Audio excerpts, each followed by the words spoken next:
It's the countdown to the countdown. This week on the Top 20 Countdown, I'm Casey Casey. No, you're not. Zoinks.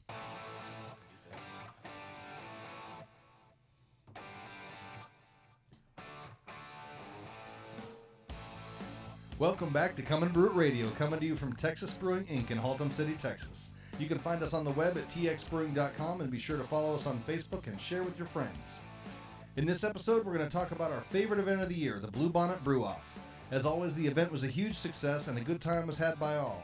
But what we really want to know is what we're going to do with all these score sheets. What feedback should we listen to and what feedback should we ignore? Should we make changes to our beer based on score sheets or keep entering that beer until it wins? Also, we are going to talk about summer brewing.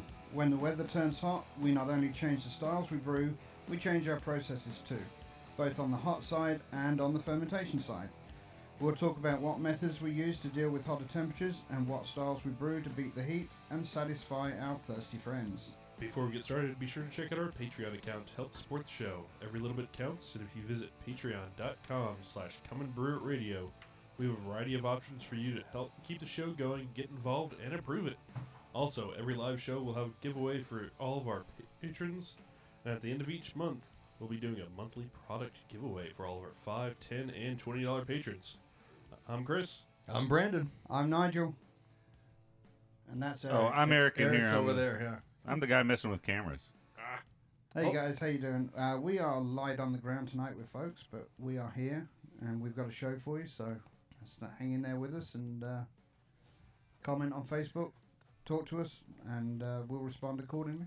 As always, we're having some technical issues here, so hopefully we don't sound No, like we're robots to all of you out there. It's really freaking me out how No, we're weird not. this sounds. So This is so clean. It's so fresh, so clean. Yeah. So we are light tonight, and we have been light on episodes lately. We appreciate you bearing with us through some issues that we're having, and then also just a very busy time of the year with Bluebonnet Brewoff going on, and also the events that surround that. We had the Omega event here at the store, Which was big. Yeah, which I heard that was was really great. good. That was really nice. Yeah, Yeah, that was fun to watch. As usual, I was working, so I missed it. Damn it. I So- think we've got plenty of video, and we're going to be putting that together. So I bet our at least our Patreon followers are going to be seeing that video, so Yeah, and definitely benefiting from that. Hold of that so I can take some follow-on notes. Good, good. So who was out here from that, and what were they talking about? So it was Mark Schwartz. He's the co-founder. The one we had on the phone? Correct. Yeah, okay. Yeah. And he did probably an hour and a half talk on Kvike yeasts and other subjects too, but mainly Kvike yeast. Wow, an hour and a half, huh? That Yeah, must have been great. with some questions and stuff. It pulled out to about an hour and a half, and then we had about 45-minute social session afterwards. And it was Cool, that real sounds good fun. awesome. Yeah, it was a good night. Lots was learned, I think, from a lot of people. We sold a lot of Kvike yeast after the event. So there's going to be lots of beers in the Metroplex being brewed with Kvike, and It's a game changer, and when we get to the second half and we're talking about summer brewing, that completely changes It the whole does. conversation. Yeah, it does. It was one of the reasons I wanted to do that again, because we've done it before, probably every summer I think we do it. Yeah. But it's different from year to year, different equipment available. The grainfather changed a lot of things for a lot of people, and now with the Omega yeasts, that is completely changing everything. So good stuff. So let's jump on in here. We've got a lot of recent happenings to talk about. Almost all of these are involving big breweries, but you know how we loved this topic of conversation, and I especially love the whole Bud Light and Miller Coors thing, and it just keeps getting better and better. And it seems like they're always in court. It's like an ugly breakup. Yeah. The attorneys for these guys must be wealthy fans. It's like watching two people you hate get in a fight. You don't care who wins. Yeah. It's just fun to watch. Hopefully a titty pops out somewhere. Hair or pulling. it's a bloodbath. It's got to be. There's no black eye and I give up. That's true. Occasionally it gets to a point where you think, "Ooh, this is not good for anybody," but I don't think that's going to happen here. I think this is just going to be fun to watch. So the latest in that whole saga is that Miller Coors has filed a lawsuit against AB InBev for the Super Bowl ads about the corn syrup. So basically, what they're saying is that AB InBev gave people the false impression, one, that they use high fructose corn syrup in their beer, and that is unhealthy. And so they're saying it's false advertising, and they want them to publish ads clarifying it. And because Miller is saying that there's nothing left of it after the fermentation. Is that right? Yeah, because they're using regular corn syrup, not high fructose. Right. And the high fructose doesn't ferment out and has health studies linking it to issues, whereas regular corn syrup is just corn sugar and water. And gone, Yeah, so they do make an interesting point in that anytime people talk about corn syrup and anything in that type of manner, they are kind of feeding off this hysteria around corn syrup. But I don't think that they implied in any way that it was high fructose corn syrup. I really don't think there's any basis to the lawsuit that they at all. were implying that it was that any corn syrup is bad for you, and feeding off of anyone going corn syrup is bad, assuming that it's going to be high fructose corn syrup. I can tell you from my point of view that when I first saw the ad, that was my first thought. It wasn't just, oh, there's regular corn syrup. It was all the high fructose corn syrup and the controversy or controversy. But they didn't say that. Or around that. Yeah, and maybe not, but the impression that it gives is worth its weight in not saying. You know what I'm saying? It's already there. It's implied. The perception they were trying to get across as well, I think, is that it's an inferior product to what they use. Yes, you're right about definitely. that. Yeah, but that's perfectly fair. Yeah, there's nothing wrong with that at all. Right now they've got some going around too about preservatives too. Right. Mm-hmm. There's not a single beer out there that has preservatives in it. Right. So when they say our beer doesn't have any preservatives, they're not lying. Yeah. But no one's does, except for hops. Hops are a preservative, so every beer has a preservative of some kind in it. But so one of the other claims is that they're trying to position themselves to be more craft, in that they're claiming to be pure, crisper, all these things that are what people are looking out for, but at the same time they're not changing the recipes, and they're still using corn syrup in several of their own brands. Yeah. It's not like it's unusual for them to have corn syrup on hand. It's just not in that particular beer. See, I don't think there's anything wrong with what they're doing personally. No. I mean, it's they are feeding off of a public hysteria. You just and crawl in bed misconception. with that, Brandon. You just go ahead and get right in bed. Hey, in terms of advertising, that's some of the least misleading advertising you're going to find out there. I mean, Yeah, you might be I've right. been to the Miller Coors Brew House, and there's a big pipe that leads into the brew kettle that says corn syrup on the side of it. So, I mean, it's absolutely corn syrup in the beer. There's, I guess it's the salesman side of me that says, hey, look, if it's true, you can say it. So. I did see a billboard on the way, too, a Bud Light billboard that said 100% less corn syrup than Miller. Yeah. I just can't wait to see where it goes from here. It's going to be awesome. It's probably going to just fizzle out, but I think it's the whole thing that it's not that they know that they're going to have trouble defending it. It's that they want to watch someone else have to defend what they're saying. Yeah, and it's their righteous stand that they're thinking, stand up against this, blah blah blah, whatever. Standing up against the big guy. But then on the big guy standing against the big guy. But then on the flip side, they're in the dock with the other lawsuit that's going on with Stone Brewing. Mm-hmm. So if you remember this one, we talked about it when it first came out. Is it Greg Koch or Greg Cook? How do you? Cook. It's got to be Cook. Yeah, I think it's the founders of Stone. Put out this really douchey 5-minute video about how Keystone. Maybe it is Cock. I'm sorry, keep going. It's something like that. Yeah, it might be. Yeah, but about how Keystone is positioning their branding to take advantage of the Stone brand and cause confusion among consumers. If you take a tall boy of Keystone and turn it on its side, it just says Stone. And how they own Stone. In the world of beer, we own the term Stone and all this. And the obviously, who is it? It's Miller Coors. Miller Coors, yeah. Tried to have it thrown out, and a judge just said, no, there's merit to this for sure. Yeah. So it is moving forward. I still feel like Stone might be stepping on a landmine here, though, because technically Keystone has had that trademark long before Stone was ever around. It's going to be interesting to see this one too. Hopefully, Stone win through, but I mean, it's again, it's tricky. And that's why it's in court, right? Because they couldn't sort it out like Good Boys. Well, I read an article, a really good article, when that video first came out that I think framed the whole thing perfectly. And they were saying that Stone is dealing with an identity crisis. They spent so much time making themselves this independent brewery, and all of a sudden they look around and they're one of the big boys. Yeah. They have a brewery in Berlin. I mean, they're a huge company. Yeah. And how do we make people still think of us as this small brewery? Are they not on both coasts as well? I want to say there's one in North Carolina. I thought there was in Asheville too, right? Yeah, I think so. Okay. I'm not positive about that, but I didn't realize they were that big. oh, they're massive. Yeah, they're a huge brewery. And I know they're around everywhere. Like you can get them in every airport. Right, now. right. Yeah. So it really kind of reeked of false indignation over the whole thing. I don't know. I really probably couldn't really care less about this particular one. I just so what, Yeah. Stone had Keith Stone ads before. I mean Keystone. See, look, I have consumer confusion. They had Keith Stone ads before Stone Brewing was ever really a thing. So I think that they could they could end up accidentally paying out, having it turn around on them. Oh yeah. And they have to stop using the trademark. But we'll see. It's interesting that a judge wanted no part of throwing it out. He said this is absolutely a thing. Yeah. It's probably because he was trying to set an example, if nothing else, for things that are frivolous. I was just surprised that somebody had the stones to take it to court. Thank you. This is what happens when you have a short staff. That's podcast. true. That's true.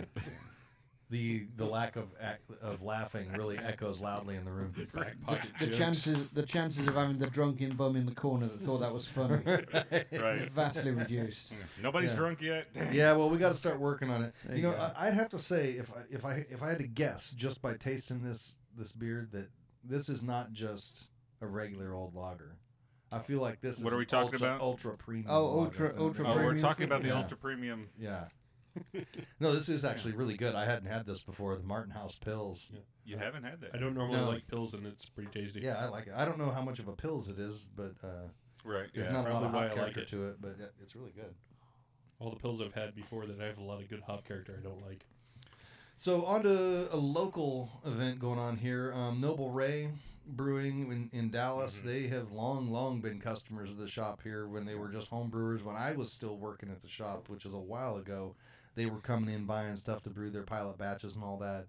They're known for their really cool cans. They've got really cool like steampunk cartoon cans and good beer names. Sex in a Canoe is a fantastic name for a beer. They are being sold and declaring bankruptcy, and I don't know the full extent of what's going on. It's kind of vague. All I know, in December they filed for Chapter 11 bankruptcy, and everybody considered that it was financial reorganisation, and they'll either come back in a slightly different format, or that they'll be sold and completely, and then or get some sort of investment. As it is, it seems that they've been sold completely. Their final beer will be poured on Sunday, I believe, the 31st. And then they're going to be offline for a while doing the transition, and then the new owners will open up at some point and we'll announce it, I'm sure, on the show. Yeah, I don't exactly know what new owners means, if it's going to be Noble Ray when it opens up, or if they basically just bought the equipment and the facilities and all that. I don't know. I guess that'll be... Yeah, anything I've seen on that has been ambiguous. Ambiguous. Yeah. All right. It's been every one of those adjectives. Yeah. It's difficult to be everyone. Normally you're one or two of them. Yeah. But especially when it's ambiguous. ambiguous. It's also uncertain. Also, yeah. Ambiguous. Yeah. Unclear. Yes. All of those things. Yes. Yes. Lacking clarity. Right. Yes. Should we go on? Thank you for clarifying what I was meaning. So I'm going to let Nigel run with this next one here before I weigh in on it. This is sad. I'm sorry, Nigel. And you're right. And one thing I didn't do research on was to find out if this is still available in the UK. Newcastle Brown Ale is no more. in the I just lactated. What was that? Weirdest sound effect. in the fact that the name still exists, but the beer is being totally changed. They are scrapping the recipe entirely. They are moving the brewery and the brewing of the beer. They've recently moved it from England to Amsterdam, and they're moving it now into Chicago. And it's going to be brewed at Lagunitas. And the recipe is completely different. It's now a completely different beer with the Newcastle name on it. It's darker. It's still 4.7%. The quote here that I read was, all I know is that we wanted to go back to a homebrewer's take on an award-winning English brown ale recipe. We keep it simple. We're using our English ale yeast that we use on the IPA, and then we're using American hops. So that kind of contradicts, to me, everything that they say about wanting to keep the English brown ale recipe together. Right. So they're going to use Centennial and Chinook. It's going to be darker, it's going to have more body, less caramel, more roast, and some light smoke. On the hops part of it, I don't know why it matters what hops they put in it. It's just the flavor, just Well, there's the been hop. zero hop flavor in the past, and any English brown, Right, very, very little. minimal. Right. So if they get anything out of this, right. I think the choice of those hops has a lot more to do with being high alpha than maybe so. anything. Yeah, maybe using so. English hops are going to be lower alpha. You're just going to have to use more of of them. them. Yeah. So Yeah. So I'll let you weigh in on your opinion on this before I give mine. To me, it's just a cop out. Okay, if the beer's not selling, it's not selling. Okay, if the name you think is going to help you sell more, fair enough. In England, Newcastle Brown Ale is long since been a beer of the 70s, in my mind. It's sold in clear bottles only. It's not sold on draft. And you come over here and it's only sold on draft. And No, they've had the bottles. bottles over here too? Yeah, and Okay. cans. Yeah. Okay, I've never seen it on draft. Okay. I've only seen it in clear bottles. Yeah. Okay. Yeah, pretty much. All right. Well, I've only seen it on draft mainly when you go to English bars and stuff like that. It's normally on draft. Yeah, it's a cop out. I mean, if it's not selling, do away with it, and I'm okay with that. There's lots of good beers lots of beers, and I've never been a fan of Newcastle, but there's lots of beers that over the years have faded away and disappeared. If that's one of them, so be it. Well, there's an interesting contradiction there. If it's not selling, then why is the brand valuable? Right. If the brand, if they're hanging on to the brand in order to sell this new beer, the brand is meaningful. So Yeah. I don't understand. Yeah. It as you say when you touched on with the hops, it's probably cheaper. I think it's brand recognition. Everyone knows the name Newcastle. They know it's a beer. Nuki Brown, man. But if it used to be selling and now it's died off, that means that brand recognition is a bad thing. Yeah. Because people know the brand, they see it, and they don't buy it. Yeah. But if you say, Newcastle now with a new formula, that's you slap a sticker on an old label. And That's a good point. It's cheaper to do that. And then I would imagine that global sales are strictly or mostly over here now. So that's why they're bringing it over here. And they need to import it using, like you say, high alpha hops to help keep the cost down. Probably using less expensive grain because it's not English. They haven't got to import any of that and stuff like that. So personally, I always have really liked Newcastle. Going back to when I first started drinking craft beer, 24 years ago now. Newcastle's always been a go-to favorite of mine. I'll buy it, stick it in the fridge. I like to cook with it. I always thought it got a bad rap. I don't know why. I've always thought it was a great beer, so I'm sad to see it go away. Because really, that's what this is. It's going away. Yeah. I mean, Newcastle is no more. This does reek of Lagunitas. I don't know if Lagunitas owns the brand name or if they're just contract brewing it or what. But of course, it's Heineken, right? Heineken owned Lagunitas. And, okay. Well, and you go. Newcastle and everything else. It's, really need a flow chart. Yeah, so really. so I can see how maybe Heineken wanted to discontinue it, and Lagunitas said, no, let's Americanize it, and do like Chris said, slap a label on it, new and improved, and it's new Pepsi now with more wetness. Yes. And hey, they might use this as a launching instantly. platform to bring back the original recipe again and say classic Newcastle. Oh yeah, Newcastle that's right. classic. Vintage. Yeah. Yeah. And I Coca-Cola. really don't like the phrase there. All I know is that we wanted to go back to a homebrewer's take on an award. Yeah, that's a horrible statement. Yeah, that doesn't make sense. What it says is we want. homebrewers. Yeah, well, it's telling everybody we want to take a step backwards. This is going to be small craft. Yeah. You know, But and it's Lagunitas and Heineken are two just big money monsters. You know, it's just the whole thing is just douchey.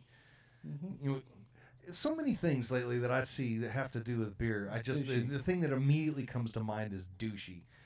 I'm looking for a douche. Why are you looking at sound Eric effect. when you say that? Because I don't have a douche sound effect for him. Okay. The thing is, I don't know if I would know a douche sound effect if I heard it. So if you played something and said that's douche, I guess I'd have to agree with you. Does that work? Yeah, sure. That is close enough. All right. We'll use I'm that on for board. douche. I'm not going there. There's Moving along. too many people get upset with that. All right. So let's move on to our last one here. Not to belabor the point of hating on big beer. No, but let's do it. Let's do it. This one goes back to some discussions we've had about Goose Island and the whole barrel-aged stout and selling out and all of that, and what they've done to a once iconic, beloved Chicago brand of beer. Incidentally, both the Newcastle story and this I picked up from the Chicago Tribune, written by Josh Knoll. Yeah, okay, that makes sense. Yeah. So Honker's Ale is no more. So Goose Island's flagship beer many years ago was Honker's Ale, which is an English pale ale. Yeah. Pale ale, yeah. I mean, ish. Yeah. And that was for a long time their flagship beer, and what people knew them for was Honker's Ale, and that's going away. They're not going to sell it anymore.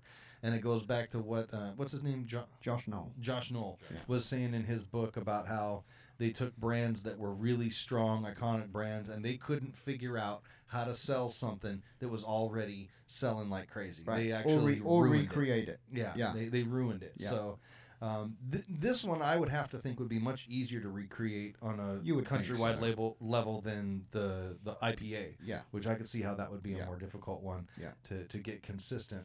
But here we go. It's after 24 years being brewed. It's going away. It's only going to be available in 3 Goose Island pubs, which are probably in the Chicagoland area, I would think. I think 2 in Chicago. I think 1 is in Philadelphia. Okay. I think. All right. No send-off, just quietly removed from distribution. Yeah. It's just packaging discontinued and just it's no more. Yeah. It's like watching somebody pistol whip a blind kid. Yeah. There's just no way to feel good about it. No, there's not. So anyway, that's pretty much recent happenings. We touched on it earlier. We did have the Omega Yeast tour come by the store last week. We did a live broadcast. Sorry, we didn't do a live broadcast. We did record the show, and that should be broadcast pretty soon. We'll get that put up. Keep your eyes out for that on the Facebook page coming up. It sounds like it's going to be a really good piece of material out there. I know when we interviewed him, that was one of my favorite interviews we've ever done on this show. I really like talking to him. Great information. Yeah. It's something new and exciting that is really changing the way homebrewers can brew. There's some of it that's repeated that we heard on the interview and stuff like that. But that helped just reaffirm some of their principles and some of the products that they have, and it's full of good learning sessions. So. Yeah, and he gave us recipes as well. So. Yeah, there's some recipes in the presentation as well. Now they are on the Omega website as well, so they are. Okay. Well, but one in particular, no which we won't spoil it, but there's a barley wine one that is a really interesting topic of conversation. It's the one I'm excited for. That's one to watch for. Yeah. So several of us in the shop are trying to get the grains together to try and make it. And yeah, it requires a darker Munich than we it's normally a darker Munich that we don't normally carry in stock, and it requires 20 pounds of it. Have you tried using Munich malt instead? Munich? No, I haven't tried Munich. I've heard that can be a good substitute. Is that one a little darker? Yeah, Munich, yeah. They actually have equivalent Munich to every Munich that's available. That's really interesting. I didn't know that. Yeah, so in a pinch, you know, you can in a pinch you can get a little bit of Munich. Yeah. Is it German Munich? I think so. Yeah. I think it's Alemannian. Okay. Yeah, that's good to know. Aluminium? Uh-oh. No, he said it the right way. Aluminium. Yeah, it comes he added in a letter aluminium in cans instead of grain sacks. Okay, there's an extra letter in there. All right, it's early to go down that road. Yes, it is. We can do that later. Yeah, there's not enough of us here. If you start to hate me, that's like Well, there's still one less. Yeah, there's one only- more than you than choose. Right. There's only So- a few targets for Right. Nigel tonight. Yeah. We want to we kind of can't have you hate stay out of the crosshairs. 1/3 of all the other people in the room.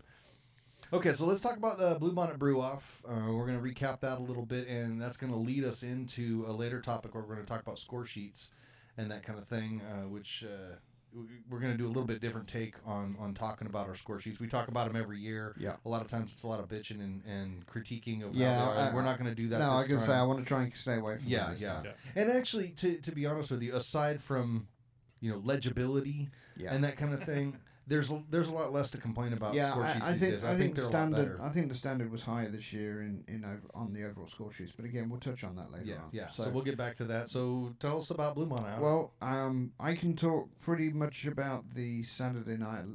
So Bluebonnet, for those of you that have never attended or are out of state, it's always been the largest single-site homebrew competition in the country.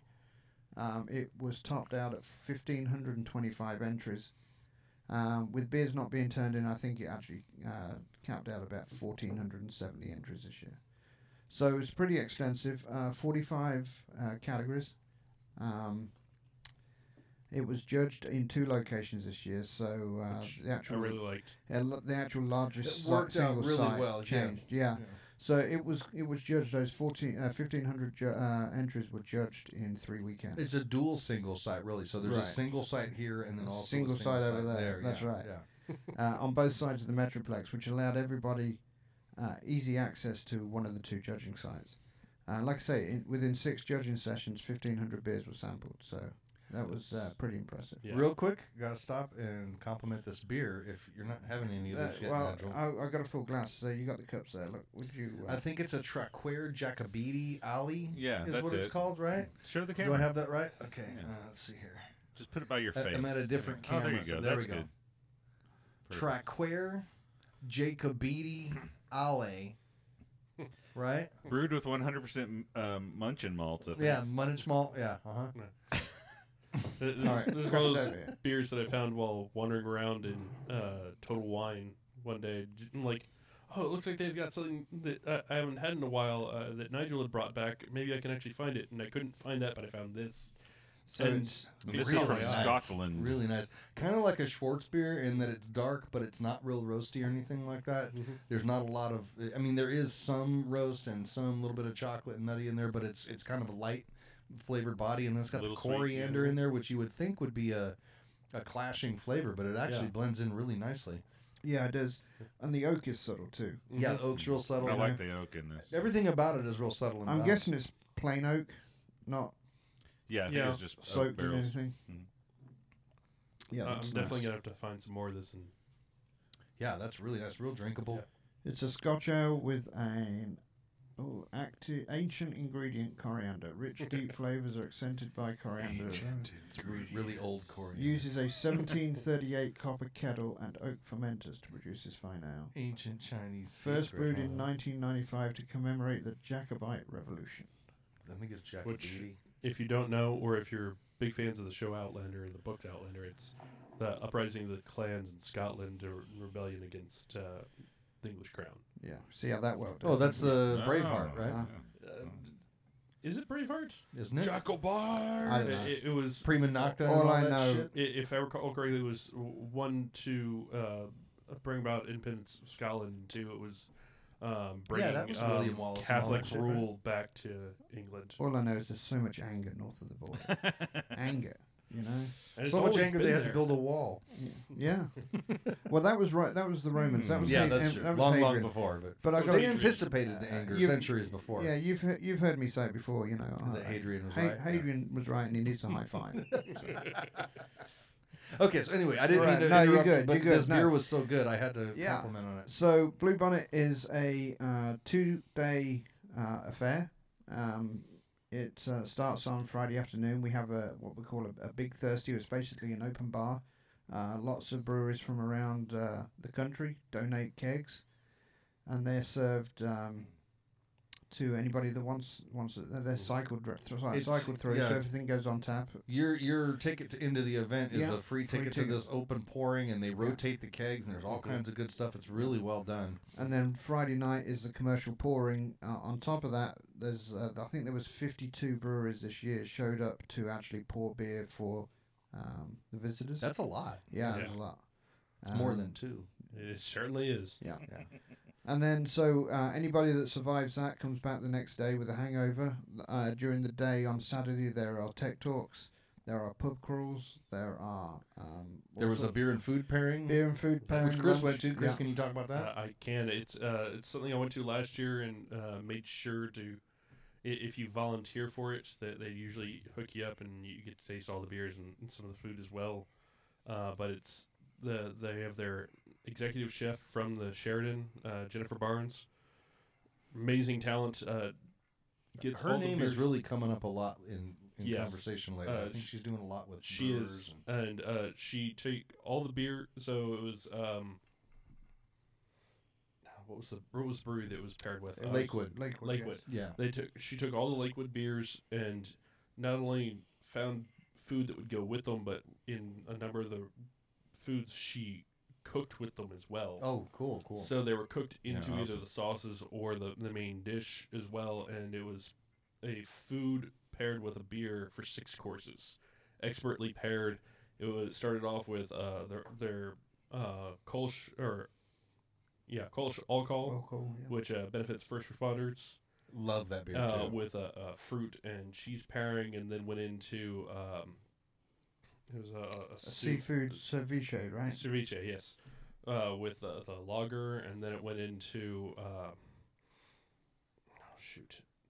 can't remember. There was 7 courses. That's a lot to remember. Was it 7? I think it was 6 or 7. I Yeah. think it was 6 because Okay. the 6th beer ended up being French Quarter Temptress with a braised smoked lamb shank with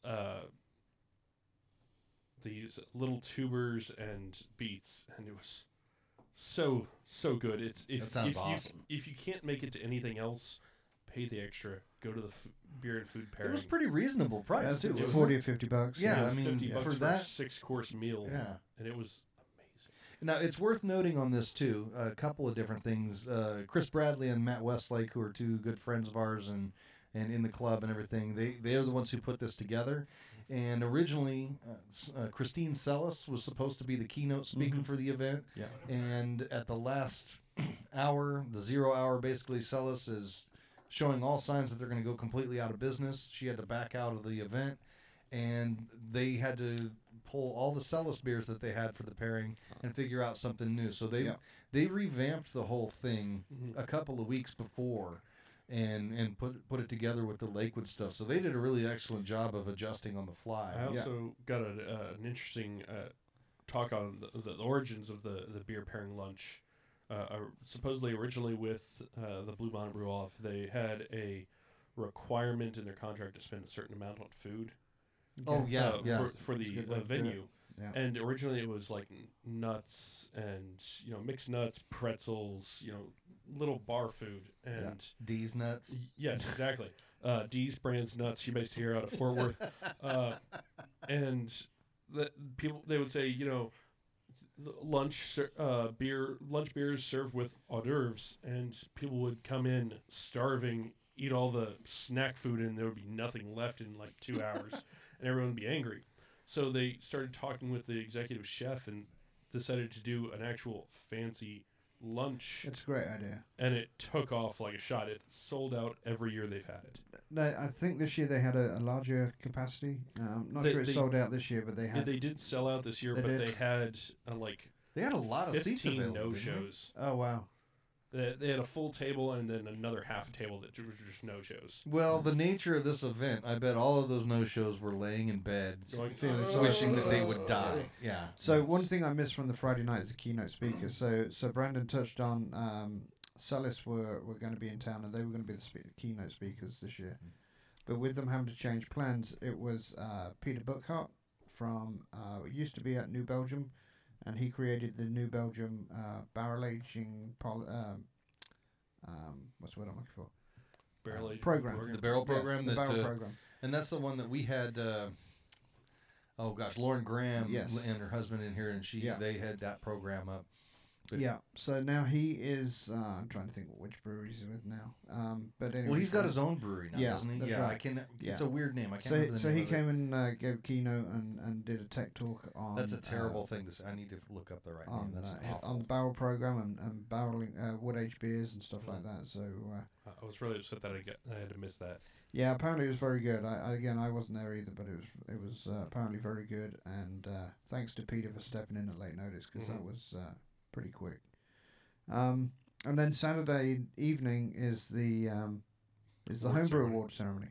And So it's worth noting that in the past, the way this event was done was that Pro Night and Homebrewers Night was on the same night. Yeah. So they would do Pro Night for a couple hours, shut that down, and then open up Homebrewers Night. So it was like 2 beer festival nights in one night, and now they've split it up. and it's much better, Mm-hmm. much better. So for about and they've got the raffle and everything down this year. It took less than 2 hours to go through the award ceremony, which is great because that adds to the homebrew pouring afterwards. They've really tried to streamline the awards ceremony and last they couple of really years, too. really succeeded this year. So real quick, yeah. Peter's new brewery is Purpose Brewing and That's Cellars in right. Fort Collins. Okay. That's right. So the homebrew pouring, there's probably, I don't know, 12 or 15 of the local homebrew clubs bring Yes, their yeah. bars. They come from Oklahoma and Arkansas and East Texas and West Texas and South Texas and Houston. And so there's 12 or 15, maybe even more homebrew bars. Everybody's got 6, 8, 10 beers on tap. There's plenty of beer to go around. Yes, and there are a lot of interesting beers on tap, interesting designs for the bars. Yeah. We saw one that was shaped like a Viking ship with a dragon's head on it. One that's a tiki bar. Ours looks like a classic diner practically, and another one that someone had fresh built that was built to be modular and pack up to the size of a suitcase. That's it. Yeah. It's a Jetsons bar. There you go. Yes. It's cool. And they won People's Choice. That was our friends Horseman of the Horseman, Apocalypse. yes, yeah. They won People's Choice with, I believe, it was a barrel-aged barley wine. Yeah, it was one of their big brew beers. It was Yeah, a so this is barrel-aged barley wine. important to note because I call these guys nuts for what they originally did with this. Is they're buying 55-gallon barrels, Yeah. and as a club, they all brew a bunch of beer and they fill a 55-gallon barrel with beer. And I said, "You guys are crazy. You're nuts." That sounds awesome. It was Well, do you have the ability to handle a full 55-gallon barrel? I mean, I even mean, just to if I empty borrow, the thing. If I borrow a dolly from work, yeah. It's a massive undertaking that they do, and if something goes wrong, you've ruined a lot of beer. Yeah. And I've had more than one beer that they've done out of it, and they do a fantastic job. Jarrett, what's Jarrett's last name? Long. Jarrett Long, yeah. Yes. He's the president of the club, and they do the barrel at his house Yes. and all that. And it's the reason I bring it up is it's a pretty impressive feat, I think, for them to do it the way they do. They're not throwing chips or cubes in there. They're buying a full-size barrel. And it was fantastic. It was a 14% beer, and it was fantastic. I've had that beer before, and it really is excellent. I didn't get a chance to get any of it. Oh, you missed out. There might be some left. I took one for the team and ran the bar for the entire night. You did, and thank you for doing that. It's just because I couldn't afford the Uber And- back and forth, so I had And now you know how to operate a beer engine. Yeah, and now I know how to operate a beer engine, which is a blessing, really, because now I want one. I know. Yeah. I want a beer engine so bad. I got to. na, na, na, na, na. Oh, so you only need one, really, right? I got to. na, na, na. One for each of your titties. Hand. What? One for each hand. I don't know, It's man. a little early for that. It's a little early for that. Yeah, Save that for yeah. the second half. All right. All right, so let's move So, on. and real quick to recap who won and who didn't. You and Greg took home a Stein, which is first place, Yep. and a second and a third place. Yeah, we took three medals this year, so that was pretty good. That's impressive. This is a really difficult competition to place at because there's a lot of entries. Carl King got second place best of show. Yep. Yes. James Lalonde won. He got a couple of seconds, one in the mead, one in for his doppelbock. And trying to think off the top of my head, there was Mike someone else Treadway too. got a couple of seconds. Yeah, Mike and Sean. Yeah, Yeah, they got a they couple of won seconds. also. And So then, it was a little bit smaller showing of winners from our club this year. There was a newer club out of Northern California that really came strong. They're a spin-off of the Bay Area Mastronauts, if I'm not believe so, mistaken. yeah. It's Ninja Homebrewers, Yeah. and they Did you really say, did you did say well. Northern California? I thought they were Isn't based that- out of Houston. I thought they were. Yeah. Oh, is that out I of thought Houston? they were the spinoff of Cane Island Ailers. No, I think it's the Bay Area, I believe. But, Okay. but it is out of Houston. Yeah, it is Bay Area Mastronauts, is what I heard. It's out of Okay. Katy, I That- believe. I hear Bay that's- Area and I think San Francisco. Yeah, that's so, the Houston Ship Channel Bay, yeah, Galveston Bay. okay. The Ugly Bay. Yeah, Yeah. the Brown Bay, Yeah. down by the Brown Bay. Yeah. Yeah. So, congratulations to them. They Yeah. had a really, really strong showing. They Yeah. really came, and everybody's going to have to up their game if they want to challenge these guys. And here on out, so. Jeff Perot and Nick McCoy of Draft Punk, who were Ninkasi winners in 2017, they won Team of the Year.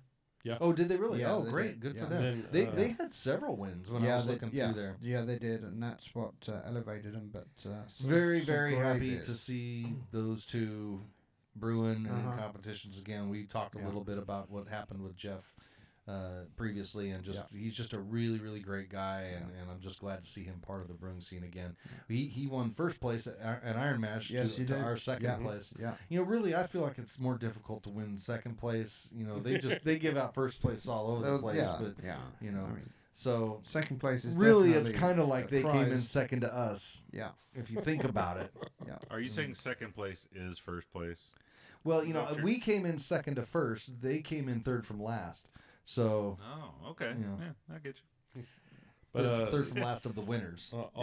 Also noted, we had 2 or 3 rather locals that got Lifetime Achievement Awards as well. Yes, Steve and Vicky Brown got Oh, really? lifetime achievement awards for then- Bluebonnet as well. Oh, good, good.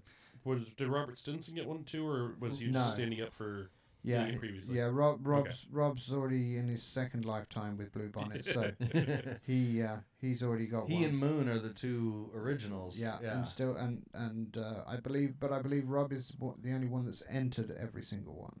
Oh, really? Okay. Yeah, Okay. yeah. So Rob He's entered this year as well. Been so- there at every Rob single also Yeah. one of the nicest guys you'll Oh, ever meet. yeah, I just think the fantastic. world of Rob Yeah, he's a Stinson, just a wonderful guy. really, really nice guy. So, Yeah.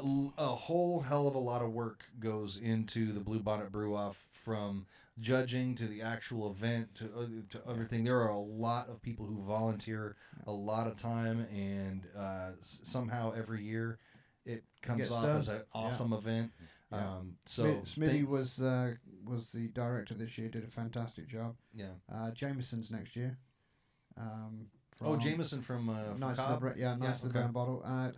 I believe, I'm not sure, there might be a collaboration with Horseman in there as well somewhere, but I'm not absolutely certain. Hopefully, Yeah. that's a whole other story behind the scenes that Yeah. Horsemen I think deserve some more recognition than they get. So Did they show the in memoriam reel of me in competition brewing? Was No, that- no.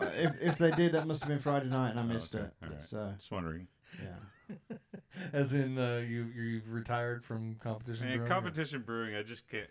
It's, I'm with you. I'm it's with you. the- I have a really hard time with yeah, it. I really do. I tried. I really did. I wanted to get it. I wanted to like it, but I just can't. You have to be able to accept ahead of time a certain mindset and just say, I'm not going to take this too seriously. Well, and it's not really all that, because I like the constructive criticism, and I like the opportunity to try to do something, creative and submit it for other people to try. But it's the actual brewing process for the ones that I've been to. That it's makes always sense, too. been it's always been bring your stuff to the site and brew on site. I've never had one where you just kind of brew at home and then bring Bluebonnet? That's how Bluebonnet is. Well, but I haven't done that because thus the in memoriam right. reel, because the competitions I've done, I'm just like, nah, competition. I'll just I'll I'll I'm just with brew you for on that. myself. And After the Iron Mash thing, I kind of got a little bit of a taste. I entered Master Brewer for February. I'm kind of feeling like I'm going to enter a Son few of things. bitch. You hadn't better beat me. but so what you're telling me then is Bluebonnet would be the right.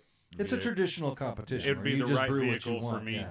to get back into the. Well, I don't know if it is, but it's certainly not what you don't like. It's not the having to drag all your crap out and brew Yeah. on site and all Yeah. that. So, No, you can brew which it. I agree with you on that. The only event that I'll do like that is Iron Mash, just because and my Iron Mash, my one and only Iron Mash was miserable. Oh, really? I have a blast at Completely Iron Mash miserable. every Well, year. Here's my brief story. I took my grandfather, and they put me on about 3 extension cords. You couldn't get it to boil. And I could not get to boil at all. And they were still constructing the apartment complex next door. Yeah. So that was all just Dust. dirt and I dust. do remember that. Remember that? It was a windy day as well. And so dust was all over the place. It was just completely covered with dirt. We had to borrow our neighbor's Dog? propane. Oh, sorry. Luckily, I brought an extra kettle to boil in, so we just kind of took the Grainfather, poured it into that kettle, and put our wort on. But we had to borrow the. That does propane sound like burner a and thing miserable from brew there. day. Yeah. We were the last people to leave. We Because see. Wow, even after Mikey and, You're the and John last. O'Biden, huh?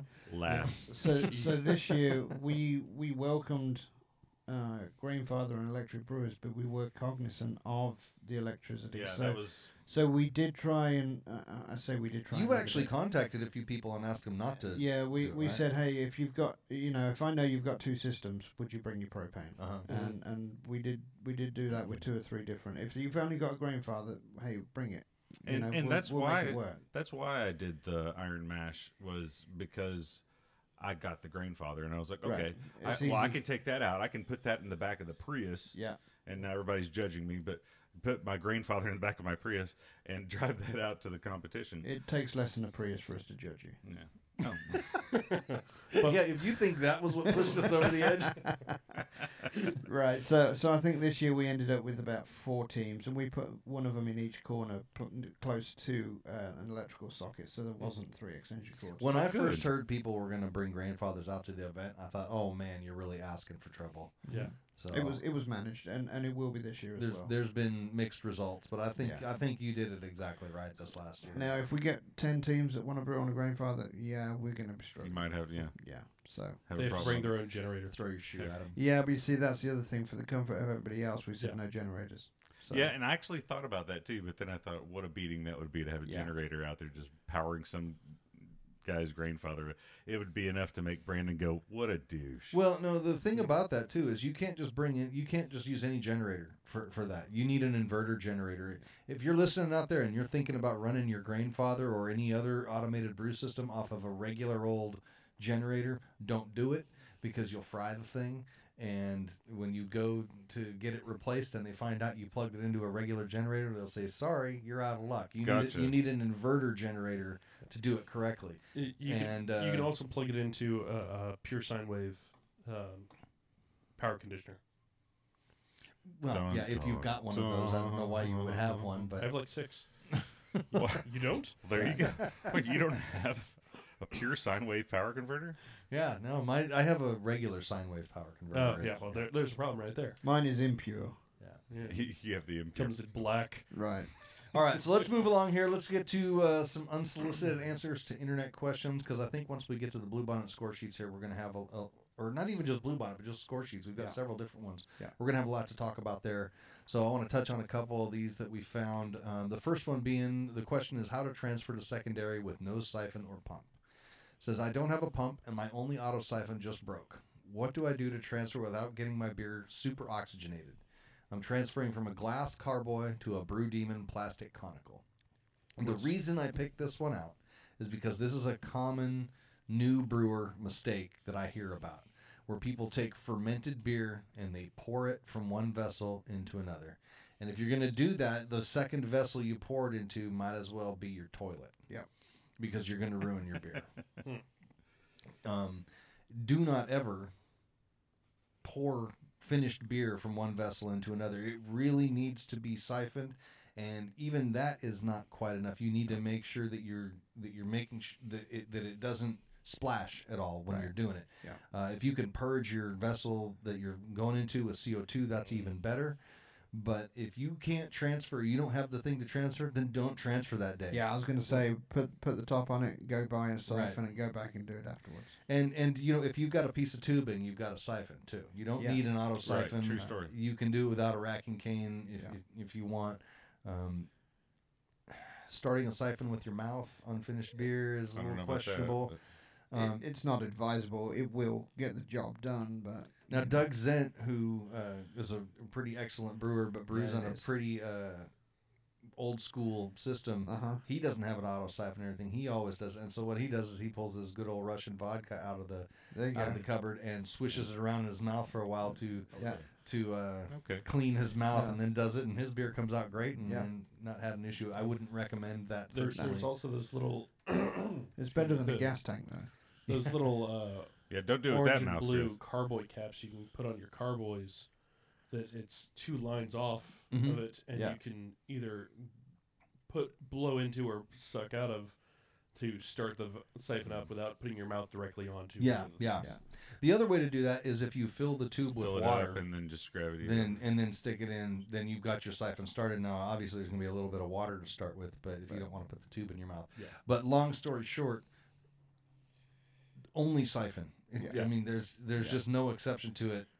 Unless you've got a spout that comes off of your fermenter. And that's the other way. Yeah. But out of the glass But carboy, out of a glass carboy, if you pour your it. beer out of there, you better drink the whole 5 gallons.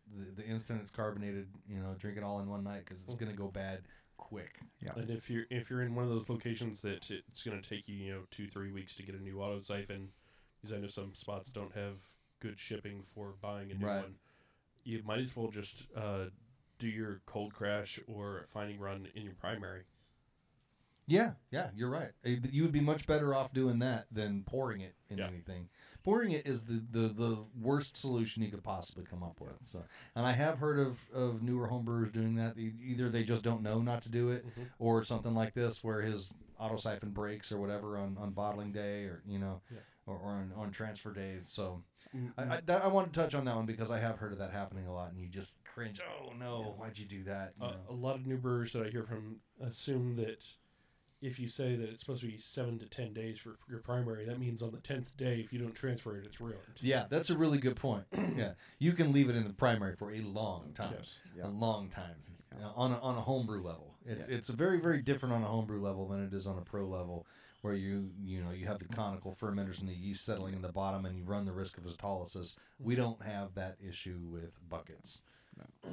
Plus they want to move it anyway, so they can get the next batch in there, right? Right. Yeah. So, And do they really use auto siphons in big breweries? Come on. Right. Super big auto siphon. I just like to lay it at the bottom line. I tried to think of a joke there, and I came up completely blank. Yeah, that's fair enough. That's all right. Siphons broken on transfer day. Oh, Bowie. How about that? So good? No, that was you too. It was you too, unfortunately. I said Bowie. Yeah, Mike would have gotten that. Yeah. All right, Mikey would have had a strong opinion about it too. Keep Brandon off your music trivia.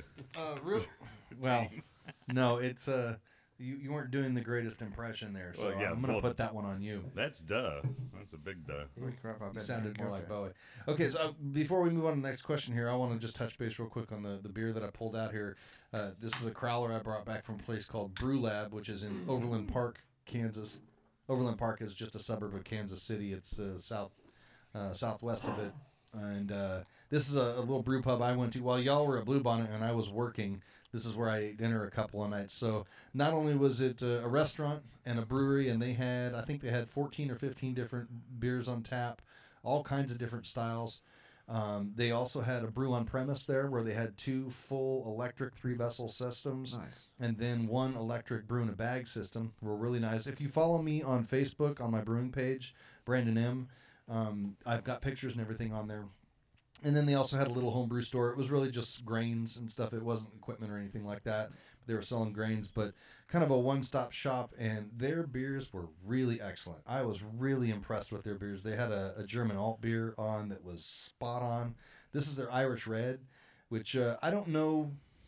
I didn't sit down and really analyze it stylistically, but I just thought it was delicious. So I brought a crowler of it back. You do like an Irish Red, don't you? I do. Not as much as I used to, but this one, a lot of Irish, or a lot of quote-unquote Irish Reds that you get at craft breweries are too hoppy, too bitter. Yeah. This one, I thought the balance was really nice on it. I like the really dark red. The Irish color. Red kit we've got here, Evans, is yours, right? That's mine, yeah. Yeah. That was kind of my first real successful brew. There's something about Irish Reds. They always have a different mouthfeel to me. It's like a really sharp, crisp version of like a Scottish ale. Yeah, and they should be. I think one of the common mistakes that breweries make with them is they get to be a little too thick and not real drinkable, and they're a little this too is very malty. light-bodied. Yeah. So I just thought this was a That's great nice beer. beer. And, Yeah. they're alt beer. I wish I'd have brought back the alt beer too, but I drank it all. Son of a In my hotel room. It was great. I've got a friend who's supposed to be visiting Kansas tomorrow, and I'll see if he can stop by. Yeah, this place is in Overland Park, which is, if they're in Kansas City, this is a good 20 or 30 minutes outside of Kansas City. It's not convenient, but there's a lot of conventions and stuff there. Gosh, I'm trying to think what other beers they had. They had a just up there couple of finding wild out what ales. sex his baby's going to be. I mean, he's not doing anything else. Right. So, They actually only had one IPA on the menu out of all of their beers. Good. All the rest they had a Grotzer. Nice. They had all kinds of different good styles of beers. They had a dry stout that I had that was really good, an English brown that you would have really liked. Nice. They had the brown on a hand pump. Oh, even better. And it was Oh. great. Even better. That's how I started off. I saw Yeah. that and I said, all right, I'm getting that. And man, I really loved it. Yeah. So we're going to try and get these guys on the show for an interview because I really like the mixed format that they're doing out there. And I think it's a really interesting concept when you incorporate home brewing and a brew pub. There's a whole different level of consumer education that allows them to have the kind of beer menu that they had that I think is an interesting topic of conversation. So hopefully in the next show or two here, we'll have them on for a phone interview. But I wanted to give them a quick shout out because I just really love their beer. The brew on site format's a cool thing too. And we can't do it in Texas, right? TABC don't allow it. I think you can, but I think that they've just failed. Yeah, I'm just was told that wasn't. Well, that's what I wanted to do. I was What's the in difference? Something like that, yeah. I was What's the in difference between that Peoria, and a brew pub? Illinois. Well, see, this place actually had a fermentation room there too. Right. That I think is where you get Yeah. fuzzy on it. I think here you'd have to take the Take work it home home with and you. pitch your yeast. I was in Peoria, Illinois, Mm. and there's one of these. It's a brewery, but they've got I think something like 7 or 8 half barrel system set up, and you can go in and brew half a barrel of your own recipe and whatever you Mhm. put it together in there. So These pretty were cool. really nice electric brewings. I mean, with the full PID electric panels and everything. It just opens up homebrewing for everybody. You It know, you does. don't have to have all the equipment or anything. You know, you can get the ingredients from those guys. From say it's a working brewery. And, Yeah. and That's so funny because I'd mentioned that same format to Stubby and kind of asked him if that would fly, and I don't think I think it wouldn't fly here in Texas. Well, where it's been Because tried, I it wanted has to not do it been where- successful. Oh, really? I know that, yeah, which it really surprised me. But I know there have been places that opened up and they just I don't didn't do think well. that it would be super crazy successful, but I thought it might kind of invite like just you get a cliquish small town thing that you can run. And my idea was, people come in, brew, you do 10-gallon batches, you split them into 5, and then you can take home 5, and then you can serve the other 5 for in a party for the general public and for friends and stuff like that. I mean, obviously, just an idea in my head that was never really put on paper Yeah, and and figured out. unfortunately, But I think the laws get but fuzzy that's on the- that stuff yeah. here.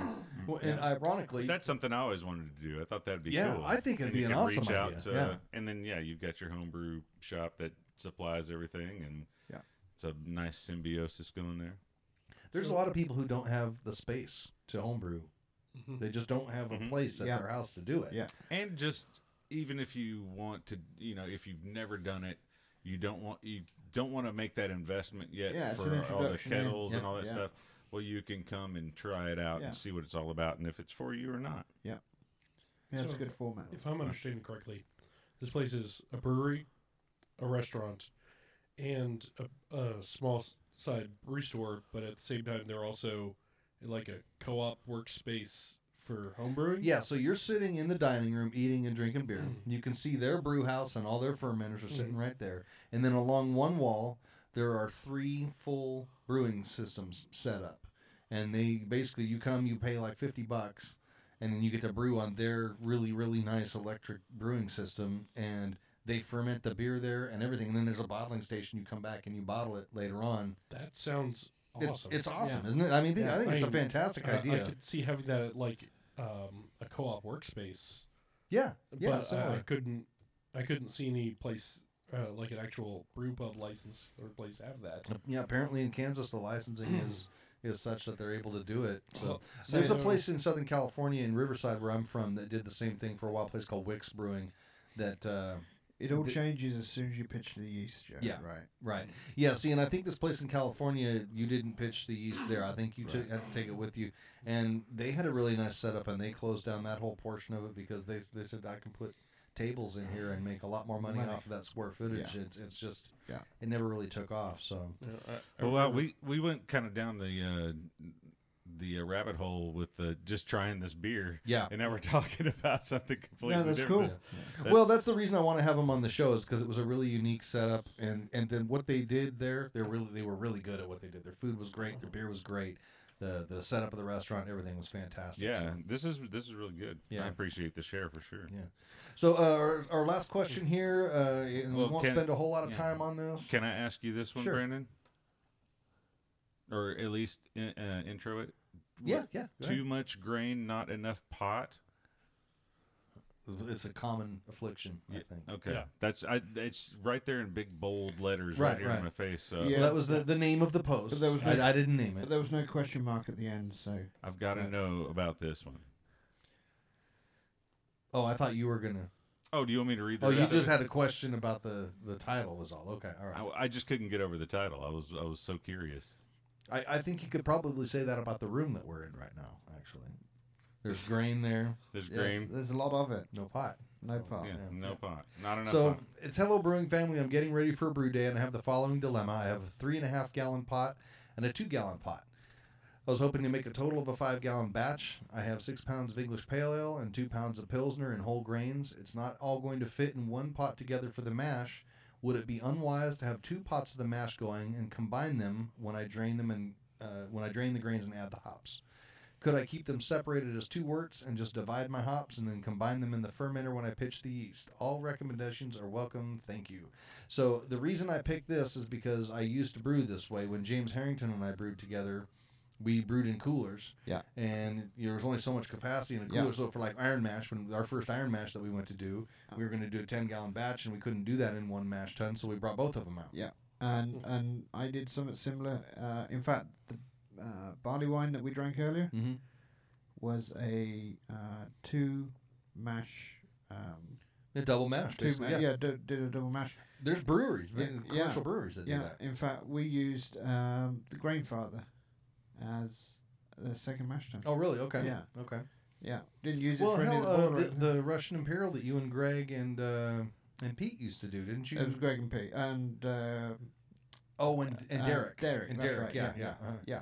They used to do the same thing. Yeah. So the answer to this, he's asking, should I do it that way or should I make 2 different worts and then combine them? And the answer is do 2 different mashes, drain them both into the same pot, and boil it all as one wort. My advice would be though, if you know you're going to do it or plan it out up front, because Yes. you want to make sure you do 2 different grain bills that are equal, so that you Yeah, get, I so you agree get- with you on that, You yeah. get equal amount of specialty malts and base malt in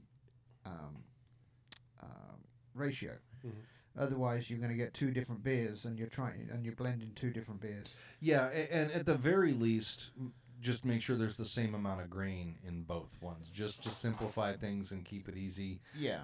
I don't know if I ever did one with a lot of specialty grains in it that way. Yeah, we did.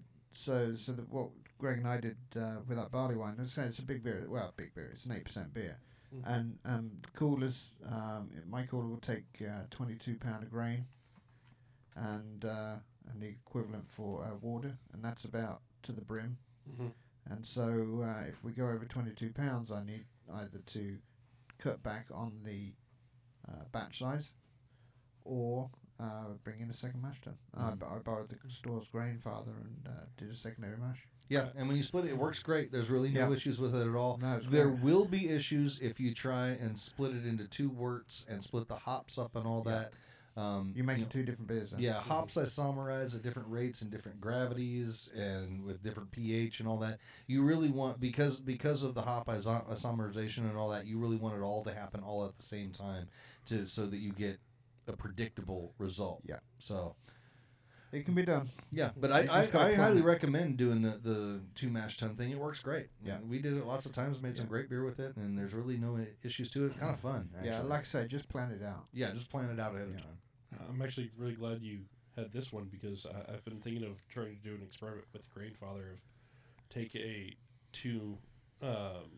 takes a grain bill that's too large to do in just one Grainfather and have two do the recirculating mash and just have the arms crossing so it draws from one, pours over the other, draws through, pours up over into the Oh, other that's one. interesting.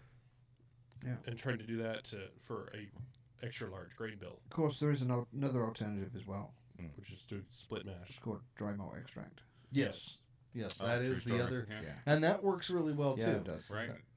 That's a really good option. Yeah, going back to James Harrington and I brewing, we did a big giant quad about once a year, and even on my current brew system, it was just we couldn't fit it all in there. It was 35 pounds of grain, It's big. and we added dry malt extract into, and you would never know that, No. that we did it. It came out great. It's kind of like Sandra Lee Brewing, semi-all grain.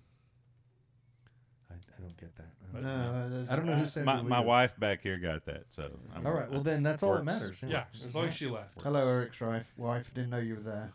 Yes, she's back here. Okay. Hi, Kristen. All right. So- You just hear that really lightly in the background. Hi. I thought we got a kitten or something. Okay, so let's move on to our main topic number one, which is score sheets. We were going to do Bluebonnet score sheets, but I think we've got other score Mixed sheets bag. as well. Yeah, we mixed do. in We got here some to talk iron about. mash. Oh, hey, we kind of glossed over the brew work that we did this week, but I wanted to show some pictures real quick. Okay, cool. Yeah. All right. Do you have your shirt on? Yes, my shirt is on, Only the shirt. even while I took these pictures. But since spring is now sprunging, and we never really had a solid winter around here, I went to the side of my house and cleared up all the brush around, and I've got nice little Columbus hops starting Oh, to cool. Ooh. poke out. So I'm going to be buying trellis, and Those are pretty looking too. yeah. Mhm. And so this guy's the main, but I've got like these clusters of newbies popping up all around. Oh, that's real nice. Oh yeah, And- looking good. I've Looks got like asparagus. I've got lots of it does look like asparagus, but So, in the spot on your house, have you brewed or grown hops here before? yeah, this is the third year Okay. for it. So Is it a shadier area, or at least gets partial shade It during the gets day? partial. The neighborhood's great. It's not Yeah, shady at all. It's actually where this is, where it's centered, kind of gets half and half. Like Okay, that's probably ideal. the roof of the house gives that line of shade right there, so it's kind of like bisected from right where it's planted. And so last year I got just under a half an ounce, and I got to put just under half an ounce harvest. But that was the second year, so no big. I put that in my Christmas beer just for yucks Shits and giggles. Yeah, shits and giggles. And so this year I was kind of just thinking in the back of my mind, I'm really hopeful for it. And sure enough, when I went back there and kind of cleared off all the, nice spring, brush that's growing up around it, and there they are. Awesome, that's awesome. They're really kicking. See, when I've tried growing hops before, and I've done it a couple of times, once we hit full Texas summer, it just burned them all up. Yeah, and you got to have have like a kind of a sprinkler thing going on, a little bit of shade, keep them kind of cool because it does get real hot. Yeah. But See, that's my big weakness is I'm terrible at growing plants. So. well, me too. But these are. I planted 4 rhizomes. I had 2 nuggets, 2 Columbus, and this is the only one that's survived really. So, but it's just right in the right place. That's cool. I can't wait to see how they grow because me too. I've always wanted to. In fact, I'm gonna go buy trellis this time, and instead of I had Yeah. ropes going down where the vines could just grow up around it. And thank you, sir. This year I'm going trellis because I didn't have enough for them to grab onto, and so I'm gonna see if I can fan this out. That's what and she see said. happens. Yes. Well, cool. I'm really excited to see that. And the front edge of my shop faces south, so I do have that same kind of thing, and I'd like to grow something that grows up the front of it. So I think next year. We I know might- what you want to grow. Oh yeah. Well, I can't yet. So Same especially family. not Same on the family. front. Yeah. The cousin. Yeah. I think maybe I'd like to try that next year and see if I can keep from killing it. I have realized that in the past when I've tried to grow things, I didn't water them nearly enough. Yeah, well, I've wised up and gotten a timer system. There you go. And then I've run different lines Heat lamps. and to where it can sprinkle from the top and kind of rain on it. Really? Okay. As well as get the soil. So I've got it all kind of worked out. Well, cool. I can't wait to see how that comes out. Right on. All right, so let's get into some score sheets here. As we talked about at the beginning, we always, every year we talk about Bluebonnet score sheets.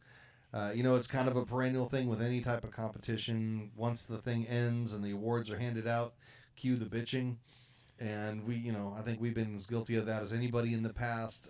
That's not what I want to do here. What I want to do is talk about when you receive your score sheets back, what type of information you can take from them. Should you do anything with it or not do anything with it? What type of things that you can see and ignore, and what type of things that you can look at and think that this is valuable feedback, and I should think about this when I taste my beer and decide to make changes or not. Yeah, and I think a lot of it mainly it depends on how well you know that beer. So the beer I just poured for you is Landlord, and it's been mentioned so many times on here. Everybody knows this is my go-to beer. We brewed this at Greg's house. We brewed it on my system. This is a version that Greg fermented, and it's been fine-tuned over the years. And this won a Stein. It's the first time I've actually won anything with Landlord. Other people have won stuff with Landlord. Really next level outstanding this year. Greg, this is fermented at Greg's, and he did a fantastic job with it. My version of it we saw the other day was totally different to this and not very good at all compared to this. I wouldn't say it was not very good at all. Compared to this? This is just so next level stellar. Yeah, this is really good. Yeah. Now, what would you say is the difference between, fermenting in one place or the other if you're doing the same? I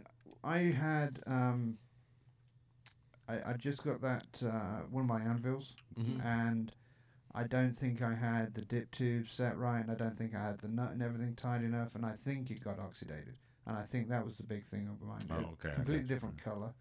It didn't really taste oxidized, but initial stages of oxidation aren't going to taste like what you traditionally think oxidation is. So let's look at some score sheets on this, because this is what you want to Stein with. Yes, right? we want to Stein with this, and I'm going to let you try and read this. Yeah, this is one of our... Yeah, one of our complaints about judging is it's handwritten, and my handwriting is a mess. I'm left-handed, my handwriting is a mess.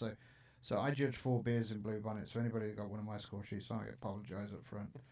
Well, my handwriting's not neat either, but I guarantee you can read it. Yeah. Some of these score sheets, I thought these are unusable. I mean, I can't read what it says. Yeah, so this beer was judged by a national judge and a certified judge. So two guys that are very familiar with filling out score sheets. And they did a good job. There's lots of detail on there. Familiarity Lots of does not information. equal competence. No, but, there's... See, look I've already fallen into the bitching. Yeah, thing but again. there's Start lots of talking like lots this of is your detail. score sheets. It's not a case of, 1 or 2 word answers. There's plenty of detail. Whether it's good, bad, or indifferent, there's detail. Mm-hmm. So this is an interesting one because this is one you took first place with. Yeah. You got a 42 and a 40 on here, which I think are actually a few points low. I would have initially tasting this, and the way I judge is when I first take a taste, I have a pretty good idea where it's going to land. Yeah. And my initial taste on this would be between 43 and 45 minimum. Right. And if I filled it out and I came out with a little higher than 45, I'd be okay with it. Yeah. Because it's just that excellent of a beer. So when you have a beer that is this good and you did win first place, you almost think, well, is there even any value in reading what the score sheet says other than just to feel good about my beer? But even if it had been my version and it hadn't have scored that, I would have known that what my version wasn't how it should have been, and chances are I wouldn't have entered it, and I didn't. But if you know your beer well, and again, Landlord I know pretty well. I've brewed it so many times. I've made 1 or 2 changes as time's gone by. But now I'm in a set system, and I know how that beer should be and can be. And so anything that they put on there wasn't really going to change anything for me on that beer. So reading over this, Man, the That's sound nice. is just really throwing me off here. Keep going. Okay. Just keep going. I'll try. We can do both. Don't worry. Reading over this, there's a couple of things that stand out to me. Complex malt character, clean, fruity. What the hell does that say? Clean, fruity ferment. Balanced, malty. Are you reading the top aroma? No, I'm reading at the flavor here, and really, I'm generally going to look at the two most important on here are going to be flavor and overall impression, particularly with a beer that you know is good, and Right. you know one. Yeah. Those are going to be your main things, and then the last note is a bit aggressive for style, which I don't agree with that at all. I guess he's talking about the hops. Maybe. Yeah. Maybe, but that's a really good example of why you need to write exactly what it is you're talking Yeah. about. Yeah. That's not a very clear statement. And even if he had written hops are a bit aggressive for style, that's still not enough information. Is the bitterness too aggressive? Is the hop flavor too aggressive? You need to know that. So what I would take from that, though, is that even though this person doesn't have a super good understanding of this particular style, they knew enough to know that it was a really excellent beer. Yeah. And that's what I would take from this score sheet. And the second one I think is a much better score sheet. Medium malt flavor. See, halfway because I can read it. Yeah. Medium malt flavor with biscuit, some light caramel, medium bitterness, medium fruity esters, low earthy hop flavor. Finish is semi-dry and nicely balanced with a something of something. So, at any rate, that's an excellent description of this. He talks about what he tastes and what the level is and how that affects the balance and all that. That's a really well-written section of the score sheet. So, what I take from those two score sheets is that whether or not the person is familiar with the style, real intimately familiar with the style, and whether or not they're able to accurately discuss and talk about what it is they're tasting, either way, the quality of the beer comes through, and it's going to do well. That, I think, is a real indicator of a beer that doesn't need to be changed at all. Right. Yeah, and like I say, I've brewed it enough times to know what it should be, and say Greg did a fantastic version of it, and we're not changing it. Just simply not. No, it's absolutely spot on now. And so that, I think, is an example of something that can be taken from score sheets on a beer that did well. Mm-hmm. Yeah. Because, that's the question is, okay, it came in first place, great score sheet. Is there anything I can learn from reading these score sheets, or is it just going to make me feel good to hear people say nice things about my beer? The other way to look at this is maybe this is the first time you've entered this beer and you don't have a lot of friends to share it with. That's a real good point, yeah. You're looking for an honest feedback from people you would presumably know have experience with this style, and you're trying to improve it. And well, and in this case, now this is a nationally ranked judge that I feel is not intimately familiar with the style. And I don't mean that as an insult to the guy at all. The only reason that I feel like I'm intimately familiar with the style is because of Nigel. If I hadn't had multiple examples of this that Nigel had brought back from England, and we've sat down at this table and deconstructed them and really gone through them, if I hadn't done that, I wouldn't be intimately familiar with it. And that's just the reality of submitting beers to competition, is that sometimes people are going to be more familiar than others. Like Steve Brown, for example, would be much more familiar with this style. Yeah. So even though this guy is a very, very experienced judge, the impression I get is that he is not super, super familiar with the style, and it's not to knock him at all. That's just the nature, and that's what you're going to get. And you want a beer that is going to be able to punch through that and still stand out with a judge who is fairly limited. And again, I'm making an assumption about this judge. I don't know. For all I know, he's been to England 30 times and really does know his bitters, and he just doesn't convey it well in writing. But that's the impression I get from this. So. There's also the note that for all of our English beers and import style beers, where the guidelines speak to more what we get here that's an old beer. Yeah. And someone who's been a judge for a long time, that's what they're used to, are the old guidelines. Yeah, you're right. And they're old beer flavors, and they're not used to what these will be as a fresh brew on the homebrew side. Yeah, that's a really good point. So that's a great segue, because this next beer not only is a beer that we're not familiar with, like Landlord we're really familiar with. This is a beer that we've brewed once, okay? And it didn't score great. It scored okay. And it's a beer that we actually constructed on the show. Oh, okay.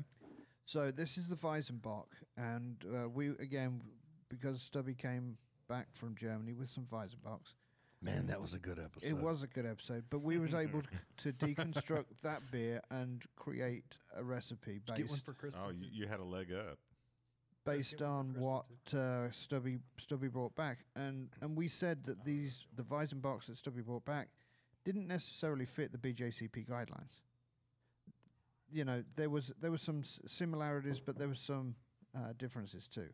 So with that beer, with those beers in mind, Greg and I came up with this Weizenbock recipe, and this is the outcome of it. And we got the score sheets here. It scored a 31 and a 34, so not bad. Not bad scores at all. Nothing outstanding, but not bad. But that's a perfect example of a score and a beer where you know I'm on the right track. There's probably something I need to change about it. Yeah. Now, again, I'll go back to what I've said many times before, is that if you are developing a recipe like this and you are entering in competition with the idea that you're going to use that feedback to tweak the beer, don't enter one competition, get back one set of score sheets, and make changes based off of that. That's right. And that's one of the reasons I think this is an important topic to talk about is how to pull useful information out of these score sheets, know what to ignore and what to take to heart. It's two people that have tasted the beer. Right. And there's more people in this room that's going to give feedback tonight than what's on that score sheet. Correct. And also, one of the other things to remember is that this is a beer that what they tasted was something you put in a bottle, which if you're serving off a draft, normally it's going to taste a little bit different. Yeah.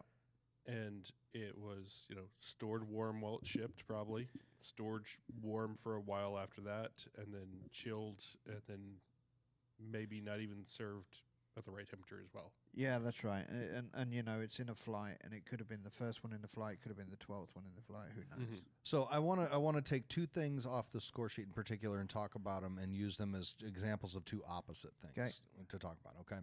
So we're going to look at mouthfeel, and mouthfeel is an important one on this one, particularly with higher alcohol beers. Mouthfeel is going to be more in play other than just light and drinkable. So both of these score sheets will say medium body, not medium full to full. Second one says medium body could be somewhat higher. So there you have a very specific comment with regards to what the style guidelines say, in that they both perceived that it was a medium body and that they felt it should have been a little bit fuller, both of them. That's a very pointed, precise characteristic that they're talking about that they both pointed out. So that means they talked about it and decided to write it down there. That's a meaningful piece of information that you can pull out of there and decide to do something with. Conversely, in the overall impression of this, they wrote body and balance is off. Malt comes through, but not much else. So if you're going to say that the balance is off, you need to say what's not in there. What direction it's off. Where you think the balance should have been and what the beer is. So when you read this and you read the balance is off, you can't take anything from that and do anything with it. And again, not to criticize the judge on this one, because this is he says right on here, it's a novice judge. He's non-BJCP. This is him just starting to judge. So that's a typical comment that you'll get. And he's writing down what he perceives about the beer, and that's okay. He's just not as good as explaining as he should be. But it's not the kind of information that you can pull anything from and do anything with. You can't go, man, we got to really work on the balance of this beer. The balance isn't right. You can't do anything. Well, you can, but you're going to follow that up with a secondary statement with what it is that you've got to work on. Right, right. It's the balance. When there's a lot of different things that could be balanced. So typically, balance refers to the relationship between hops and malt. The wetness is balanced. Wetness, yeah. We're going to get to that one. You didn't put enough wetness in this beer. No, but typically balance refers to the balance between malt and hops. And when you're talking about flavor, that's one of the things that you should comment on is whether the balance is towards malt or balanced towards hops, or if it's evenly between the two, and then is that appropriate for the style? So, I guess if you were to read what the style guideline says about balance, you could infer that he is saying one thing or the other. But it's guesswork. Yeah. So that's not something that I would. So I could look at the score sheet and think there's a useful piece of information there. I would definitely do something to look at what the mouthfeel of the beer is. Yeah. But in terms of balance, even though both people kind of thought the balance wasn't quite right, there's not good information there. So toss that out completely. Yep. And don't do anything with it. I don't know, Chris. What do you see anything there that you? Well, hurry, quick. Like now. No, so there's a lot of bullet points on this, and for someone who's a novice, non-BJCP person, I would expect there to be a lot more, filler information in here. Well, I think it's the other way around, actually. Yeah, Normally, really inexperienced judges, you'll just get very limited comments from them. That's actually more writing than you'll normally see out of a novice judge. Really? Yeah. This is a lot less than that I wrote on. Oh, man, the I've first got couple score that I sheets did. back that had one sentence in each thing. and especially yeah. if you enter beers into regionals or nationals, you're getting that back. Yeah. And with the new score sheets, you might not even get that. The first time I went judging, I sat down with a couple of experienced judges and did flights, and it was categories I had never judged before. I've had, maybe 4 or 5 examples of it. And none of them are the commercial example listed in the guidelines, and it's read through it and go, well, does it have this? Yeah. Well, does it have that? No. It's like, oh, well, I don't get this. I get this. I don't get this. I get this. I don't get this. And going through and trying to piece it apart while writing it. Yeah. I don't know if the and again we're just talking about Bluebonnet judging here, and I don't know if the two sites had. I'm sure the amount of people showing up at each site and the experience of those people weighed into it. So that beer was judged by 2 novices. I know that Bluebonnet would prefer not to do that. They would run a certified. The head judge should not let that happen. Right. So that may not be available. Choice. Right. That's it. And so, and I'm not saying that played a part in it. I think the beer scored actually pretty close to where it should. I agree. Actually, yeah. So and the comments on there, none of the comments are really out of. I don't think there's whack. anything out of line. No, at it's all, just no. there's some missing information. Yeah, there could be a little bit better, but it's too novice and a quote experienced. Yeah, but again, honestly, it's not necessarily the judge's place to make sure everything that they write is valuable feedback for you to change your beer either. Right. Really, their place is to write what they perceive and apply that to what the beer should be. And a novice judge just isn't as good at doing that. But he did write down what he perceived about the beer. I don't think it's a bad score sheet. No, this is informative still. Yeah, and I don't know that you're ever going to get a score sheet that every category is valuable feedback that you would use to. So if you get 1 or 2 things off of a score sheet, I think that's pretty good, really. Yeah. So again, I don't even know if for all I know, this guy's listening to the show right now and knows who I'm talking about. And hello, so, Judge. Cursing your name, building an effigy. I certainly wouldn't want. Wouldn't be the first. I certainly wouldn't want this person to think that I was knocking their judging, because I'm absolutely not. I don't think it's a bad score sheet, particularly for a novice judge. I think it's pretty good. Yeah, and I don't think I was here for the episode where y'all did this. The Weizenbachs. I tell you, Stubby brought some great beers it's back. Delicious beer. I would drink this all day long. See, probably. I will say that if working on the premise that the mouthfeel is not where it should be, I don't know if I completely agree with that. I would have to really sit down and read the guidelines to tell for sure. I don't think if it is off, I don't think it's far off. But let's just work with the premise that it is off. Right. So mouthfeel is only 5 points. Yeah. And that's carbonation and creaminess and a lot of other things. Yeah. Just the fullness is really only 1 or 2 points. But much like carbonation and that kind of thing, it impacts other. That's other right. It things. gives you a different impression of the and beer. the exact same beer with just a little fuller mouthfeel is going to have a totally different balance to it. More or less carbonation. More or brings less out- carbonation. yeah. The alcohol is going to come through differently. Certain yeast esters and that kind of thing are going to be buried more in there. So it actually affects a lot of other things. That is a really strong point to look at on this, to get two people agreeing and saying maybe it should be fuller. If you were to look at that and not change anything else at all but that, I think it'd have a pretty significant effect on the entire flavor of the beer. So that's something that you really could we could focus on that. Focus on and look at for changing the beer. So All right, so the next one, and again, some of these we're going to have beer with and some of them we won't.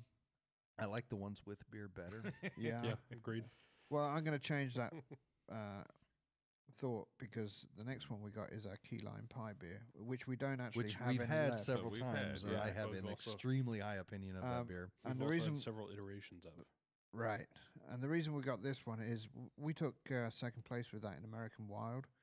But the reason it's here today, the judges sheets are here tonight, is because we got two different judges sheets from two different competitions that beer was in. So one of them is a Bluebonnet, and one of them is from the club competition. Wow, this one scored Brewer. 63 out of 50. Yeah. Wow, that's impressive. Nobody said Whoa. we couldn't cheat. There was a nice crisp 20 with that one, huh? So we've got two different judging sheets from. One of them is from the same judge. The other one is from different judges. But that one was judged mid to late last year, October of last year, and one was judged in February. So they're 4 or 5 months apart. But there's a lot of similarities between the scores were very similar. That beer held up really well. It was a beer we've only really brewed once or twice, but So this is an interesting one. These judges here for Bluebonnet that scored at 45 and 43 are both people I know real well. And I'll just say one. One is James Lalonde, who's our Grandmaster 2 judge, and he and I are going to be doing the Final Gravity show coming up.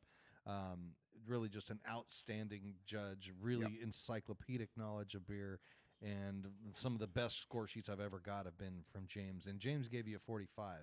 And here's a good example of where a really, really qualified judge wrote some feedback here that is not a lot of feedback other than he really liked it, but that itself speaks volumes. Yeah. So the overall impression is well done, outstanding beer that showcases all of your intentions. Okay, I thought it was just going to be F yeah. That wouldn't surprise me at all. That maybe have been later in the flight when he wrote that. A 9 out of 10 overall impression. I mean, it doesn't get a whole lot better than that. And what he decided to do at the end here was say, there's nothing I'm going to say that's going to improve this beer. Yep. This beer is perfect. It does exactly what they set out to do, and that's what I'm going to tell them. And that in and of itself tells you what you need to know about the beer. Yeah, it does. Don't change anything. That's valuable feedback in that don't change anything. It says thank you at the bottom. That means he was every glad score to sheet. have it. Every score sheet should say thank you at the bottom, because they've just provided the judge with beer. And You that know, was something I that James I do impresses write on that every on really JCP. high-scoring beers sometimes. I'll add a little note on the end there. I usually add a note of, oh my God, please tell me the recipe. I want to try and make this myself. So, and then John Mosher was the other one, and John is a pretty quality. Oh, he is certified. I didn't know he was certified. Not only is he certified, I think he's a Cicerone also. Yeah. And he's also the beer and wine buyer for HEB, which is that's pretty Really? high-end beer and wine department. He really knows his stuff, and he also basically said the same thing. He didn't take the time to write a lot of stuff because it was just kind of like, this is awesome, and you did what you were setting out to do. Just a couple little comments here and there. So when you get a score sheet like that, particularly when you know the judges are really qualified judges, like when it says Grandmaster 2 Yeah. at the I top didn't there, know there wasn't. and he just says your beer is awesome and it's exactly what you wanted it to be, that's a sign. You've nailed the recipe. Don't change a thing about it. Don't ever change a single thing about what you're doing. It's perfect. And I couldn't agree with them more. I'll never forget the time you guys brought this in and I first tasted it. And I thought, It was stunning. I mean, every element of the beer of key lime pie is there. Yeah. Every element, Yes. Yeah. the flavor, the tartness, the graham cracker crust, all of it was. Oh, yeah. It was just it was an absolutely stunning beer. I was so blown away by it. So then, what these second sheets? These are from They're from Master Brewer from October. Master Brewer on the same beer. Yeah. Okay. They're a little bit harder to read. So James gave you a 45 in Bluebonnet and a 43 in Master Brewer.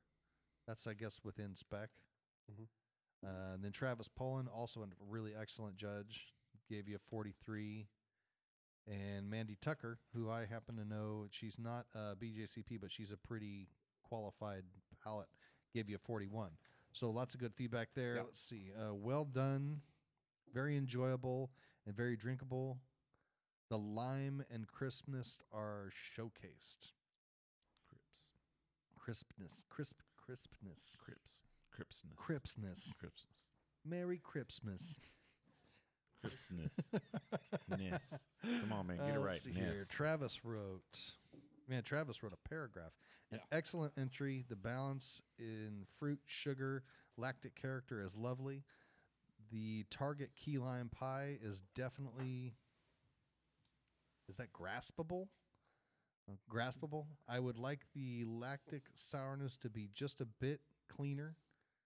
Be sure to use a dedicated yeast strain. I don't know what use a dedicated yeast strain means. No, I don't. But maybe he detected we didn't. You know, we used Good Belly to Quick Sour and USO5. Mm-hmm. As But opposed that's to a really well thought out critique of the Right. beer. They're really well written. Yeah. Both Travis and Chris. We're going to have some of Chris Sample's score sheets here too. I think I Yeah, saw I a couple think so. earlier. Both are really excellent judges. Yeah. So we've got 3 left, and again, this is not. Hey, let's look at Nigel and Greg's beer and critique them and pat them No, on the but back. y'all And- enter a let's lot of look at beers. 'em, yeah. Right, we did enter 19. So and we've got a beer coming up in a minute that did not score well. And that's the one I really want to talk about. Well, That- so this next one is the ordinary bitter that finished 3rd.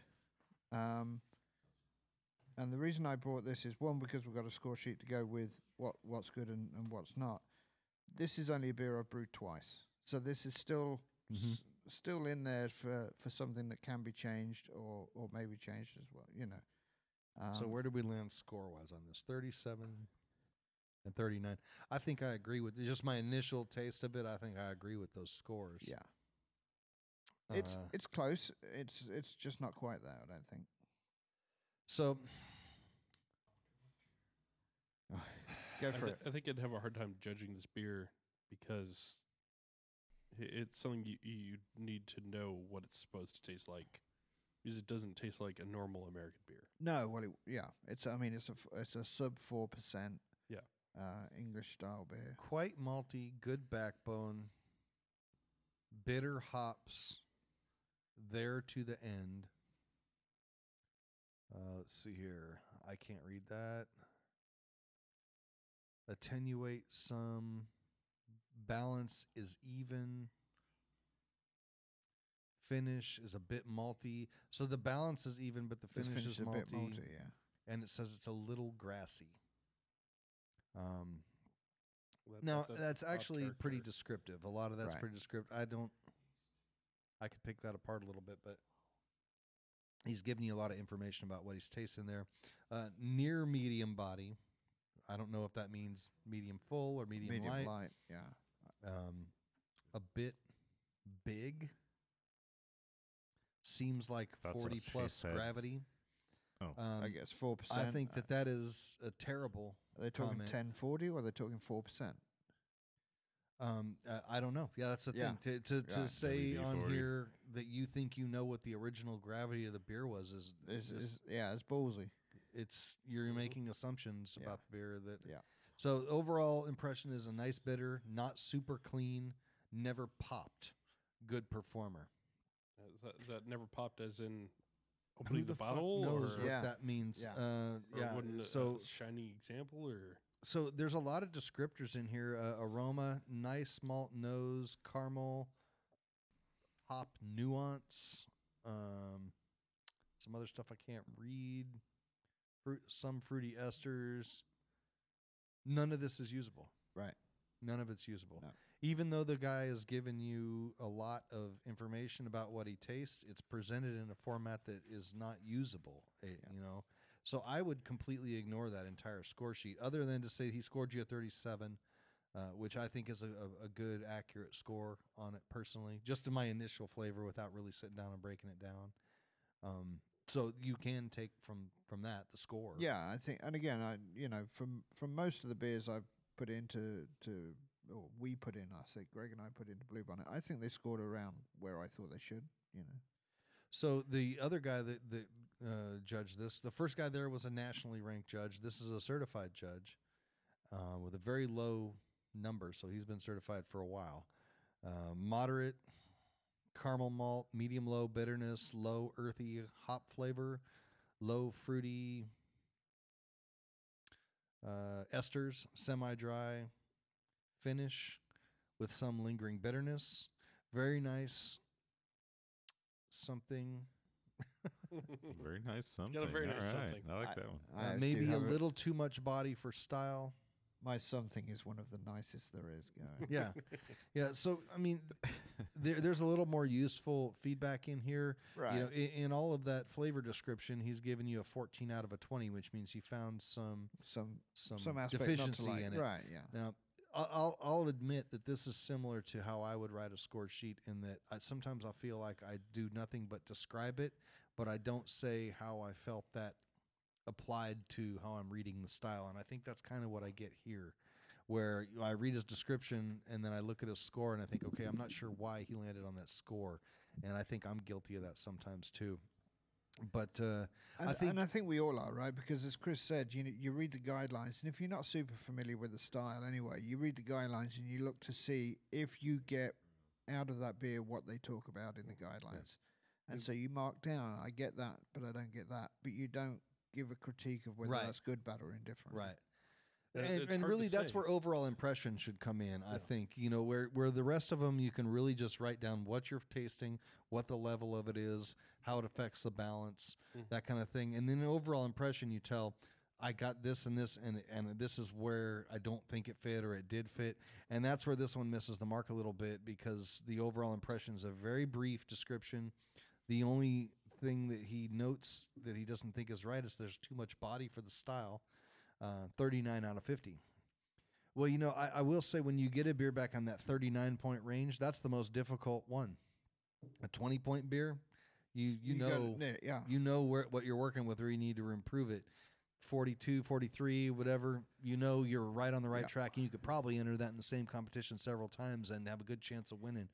37 to 39, you know there's something you need to do, and you need to figure out what, and this makes it difficult. I would have a hard time pulling anything from this and knowing what to do with it. I would say that most of the time that I've seen ones or judged ones that were, 9 out of 12, appearance, you're either on appearance or you're not. Flavor, 75%. Mouthfeel, you're either there or you're not.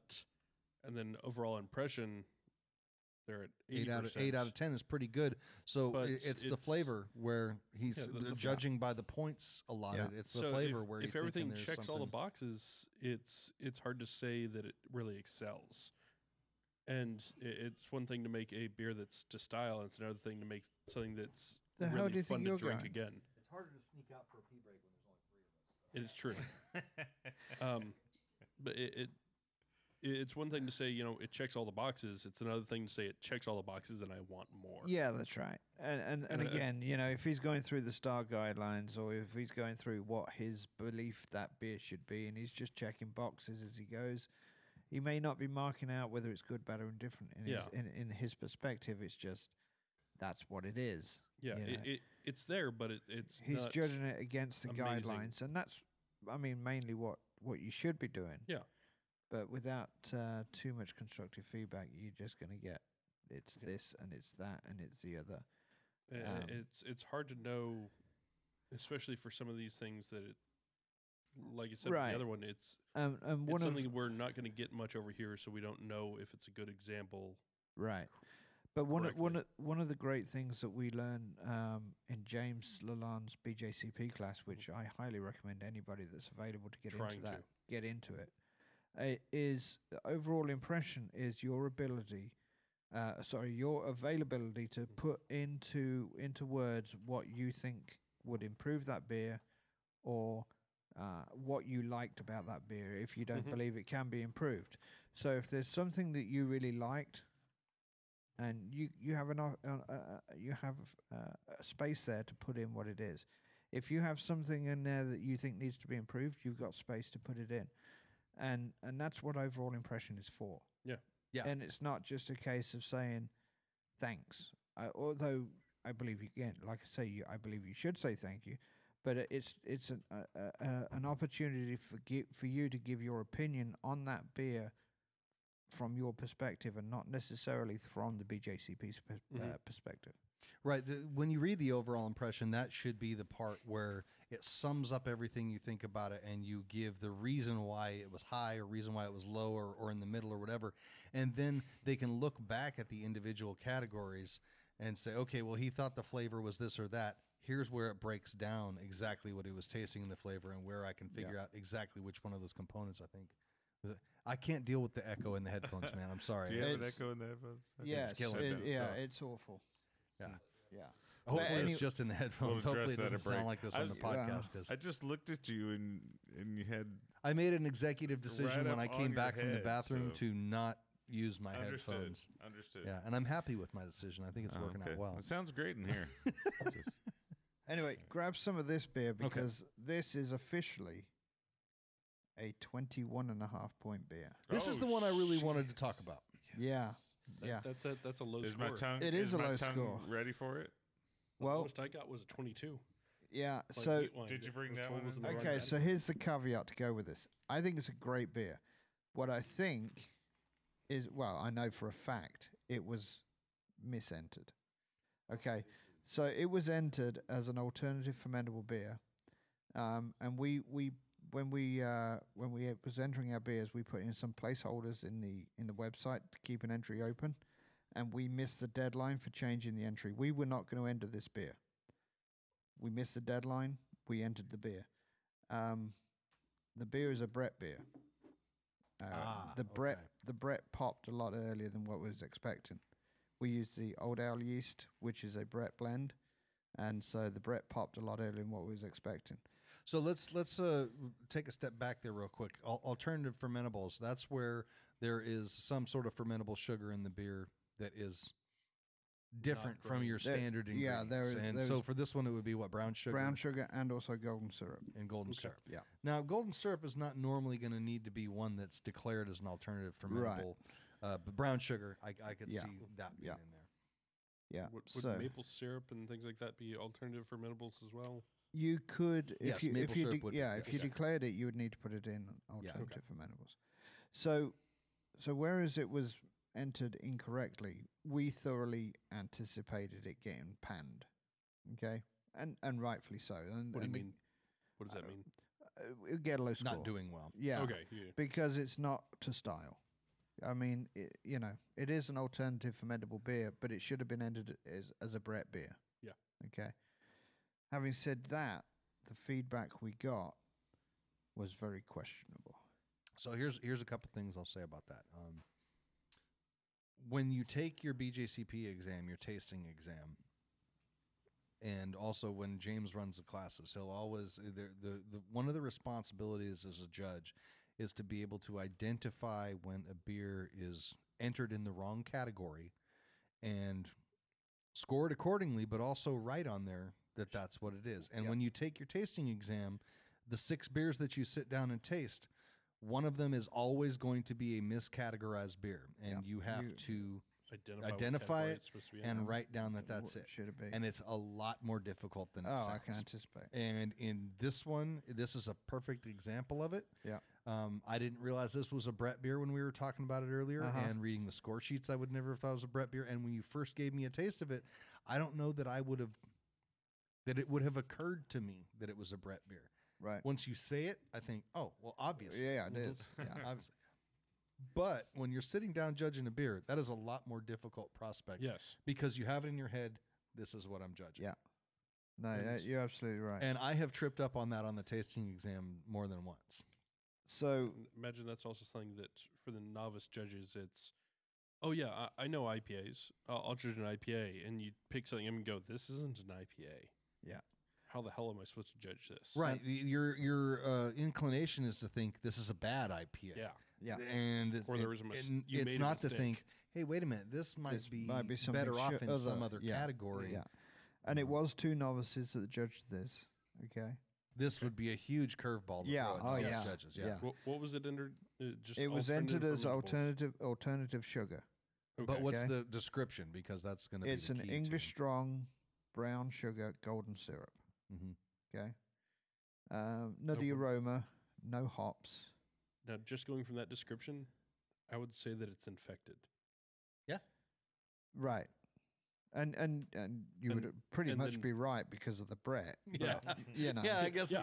the Brett is a form of infection. Just, Right. just Yeah. reading that description, I would go, this is infected. You fucked up. I'm Okay, sorry. so Yeah, so no, you're right. let me read every word that's Yeah, on go here, ahead. and you'll Sorry. see. You're good, but you'll see where there's something not quite right. So nutty aroma, no hops, minimal malt, earthy. Okay, so no hops, minimal malt, Yeah. earthy, Yeah. slightly hazy, high head with higher head retention, dark color. Okay, so far so good. Mhm. Very little balance or something. Okay, so very little balance or something. Or something. something. is Yeah, written and I on there. can't read what that something is. That's like a very Okay. little balance or something. Flavor says no hops, minimal malt. Again, okay. This is a bit mouthfeel. This is where I think it starts to fall apart. Full mouthfeel. Wets the tongue immediately. Now, I knew this was coming up. That, so no, that I is was that is. anticipating Let me you just something. repeat that. That Sandedness. is a comment on a line with a bullet point. Wets the tongue immediately. so when you It's like first my sent tongue out the was wet or message that you had gotten Uh-huh. this, and now I'm the only one with an echo, aren't I? No. No, because I don't hear an echo on you. Oh, I've got a horrendous echo going on. I've got an Oh, echo okay. for everyone. It's like a See, I don't have echo one and a on here half. either. It's like a 1.5 second delay Yeah. on the Okay. headphone. All right. Yeah. Never mind. I shouldn't be cool. bringing that I up, don't but, have an Alright. echo at all. um, As So long when as you y'all know first it's okay. posted great here. or sent out that group message Uh-huh. about that comment, Yeah. I was blown away by it. When I sat down tonight and read it, I was even more blown away by it. As I think about it a little bit more, I think that's one of those comments that if you had that person here and you let them read their score sheet, they would think, "What the hell was I thinking when I wrote See, that?" I'm hopeful that there's some context that we don't know about, that they were discussing this beer and there was a conversation and he came up with a statement like that and he's, oh yeah, well that sounds It good. may have been one of those. All their other beers they drank, just kind of left them with a dry mouth feel Maybe. afterwards. And this But one see, that's left the them feeling opposite of the refreshed. finish. It's Right. it's the beginning. It's right at the beginning. It immediately wets the my tongue. Yeah. Well, Yeah. maybe Yeah. they were thinking like it quenched their thirst. It's like a I Gatorade. was a after bit everything harsh else. in my wording earlier about what I thought of that comment, but I still think it's the most ridiculous yeah. thing I've ever seen on a spreadsheet or a score sheet. Yeah. So anyway, there's score So- sheets. Enjoy. But I mean, the beer in itself, like I say, is actually I quite enjoy drinking this beer. yeah, but that it's- was good. But it's not. I It's do not what. enjoy it. It's not what we entered. But here's the key to it. The overall impression is overpowering flavor. Nothing shines through. Not balanced. I'd say something definitely shines through in this. Yeah. Well, Brett. this is an inexperienced judge that's Yeah, it not is. able to To- articulate what he's tasting. Yeah. Yeah. And I think what it is the Brett flavor was overpowering things. And sometimes when you're judging a beer and there's an off flavor to it, and that's what I guarantee you, that's what he thought the Brett flavor was. No, was an like off flavor. and like you said, it's Once this, you taste it, you get fixated on it, and you Yeah. can't. no, this would have been a huge curveball for Yeah. them. It really would. Yeah. So that's the first score sheet on it. What's the second one here? The flavor is overly sweet Well, with it's a not- cherry-like taste. Well, it was. It Not was sure if cherry, there right? is some slight oxidation, but off flavor detracts. cherry and Breck. That's actually not a Yeah, bad that was- description. Right. Yeah. And I don't think it was tasted kinda overly like cherry sweet, limeade. but Overly had a sweet. little bit Well, of sweetness to it's it. an alternative fermentables beers, right? So there might be some residual sweetness there. But Well, I think that the Brett flavor gives a perception of sweetness, too. Mhm. yeah. Particularly many if you of those don't know did you what it bring? is. I'm sorry, How many of those did you bring? just the one. There's some more here. Rats. Oh, is there more? There's a little bit left. Yeah, you yeah, like it? I'll have more some. of your 21 or It's- was it it's 21? really 21 good. point I beer. like it. Yeah, that's right. Yeah. It's the best 21 point beer I've had. That's what you should name it. I Yeah, there you don't. go. I actually 21 think gun that's salute. a fair score. Well- I think I might have even scored it a little bit lower, Right. even if I was able to identify what it was I was Uh-huh. tasting, Yeah, just because it doesn't belong in no, the category. it absolutely doesn't, Yeah. and we knew it doesn't, and we tried to get it changed because we missed the deadline, and fair enough, You know, now that I know the full story behind this beer and I've sat down and tasted it, these are not bad score sheets with the exception, with the of exception that of ridiculous. wets the tongue. Yeah, Yeah, wets the no, tongue. and I have zero problem with the rest of the score Yeah. sheets. Just that Yeah. wets the tongue. That was my favorite. Nutty aroma, no hops, minimal malt, earthy. Mm. I mean, they're really getting a lot of the complexity out of it. Yeah. No hop aroma, earthy, nutty. They talked about it. They discussed it. This Yeah. would have been one Really that good. two people would have sat and discussed because Yeah, two yeah. novice judges with a curveball like this thrown at them, they would have been like, "What are you getting? Oh, I'm kind of getting Yeah. this. Yeah, it is kind of nutty, isn't it? Yeah. Yeah. So real quick, this last one, but I do want to give it some time. Is one of the guys at the store entered a hazy IPA, Uh-huh. and it was judged by a couple of guys from local brewery that's Specializes specializes in in New England IPAs. New England. Not only IPAs. specializes in it, does a fantastic job. Oh, they do I mean, awesome job, I'm a and- huge yeah. fan of their beer. And Yeah. we have one of them to drink later. All right, cool. And so there was conversations as far as the scoring of his beer and what other people thought about it, and so we've got the score sheets here, and one scored a 23, one scored a 24, and so the brewer was like a little bit put out because everybody else liked his beer and thought it was a great beer, which it probably is, and I haven't tasted it myself. But everybody else that's tasted it has tasted it from a keg, and of course for Bluebonnet it's a bottle. One of the comments is a possible infection in the bottle, which is obviously going to affect things. We're thinking, he's wondering what can he do to improve his beer based on these score sheets. So, I know this guy. I know his beer. He's an absolutely phenomenal professional brewer. It's brewed for more than one very, very good brewery locally, including the one that they're at. Knows this style like the back of his hand. This is not a good score sheet. Right. Okay, so aroma, not bad. No off aromas. Needs more of a hop profile. I don't think that's good feedback at all. For flavor, malt takes over immediately. Hop bitterness and flavor should be higher. Dry hop heavier. Try dry hopping during fermentation. Now, this one says no off aromas, needs a lot more hops. Good head, slight haze, nice color. Possibly unclean bottle, off flavor from possible infection, and sweetness. On the mouthfeel, it says medium, slick, and sweet, which means that they're from flavor and mouthfeel and overall impression. It says big off flavor and taste. And there was something wrong about this. Well, yeah, They and this couldn't one says quite put it per fermentation words. had some issues. So Yeah. they were picking up on some major off flavor. There was something, but they couldn't put it into Zero words. information Yeah, about what that is. if there had Yeah. been something checked on the side, it would have given Or yeah, just something. name a any couple of it, things. But it Yeah. sounds like they knew something was wrong, but they couldn't figure out what the heck it was. And I know this judge really, really well Yeah. too. Very good friend of mine. It may have just been one of those. They got a really off bottle, and they couldn't figure out what the heck was wrong with it. And both of them are guilty of making some assumptions here. Use more stylistically accurate yeast. You don't know Yeah, what yeast. I the guy wonder what used. Yeah. that Yeah, they don't know what yeast the guy used. No, that's right. So here's a couple of really, really qualified people, very, very qualified professional brewers who specialize in this style, and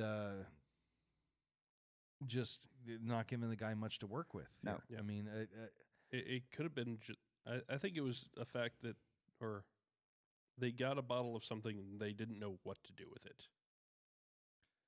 I think they just kind of decided that they didn't like it, and honestly, I don't know if maybe this was late in a flight. They had 6 or 8 of them before this. Maybe so. But I just get the impression that they didn't take a lot of time to write down exactly what was wrong.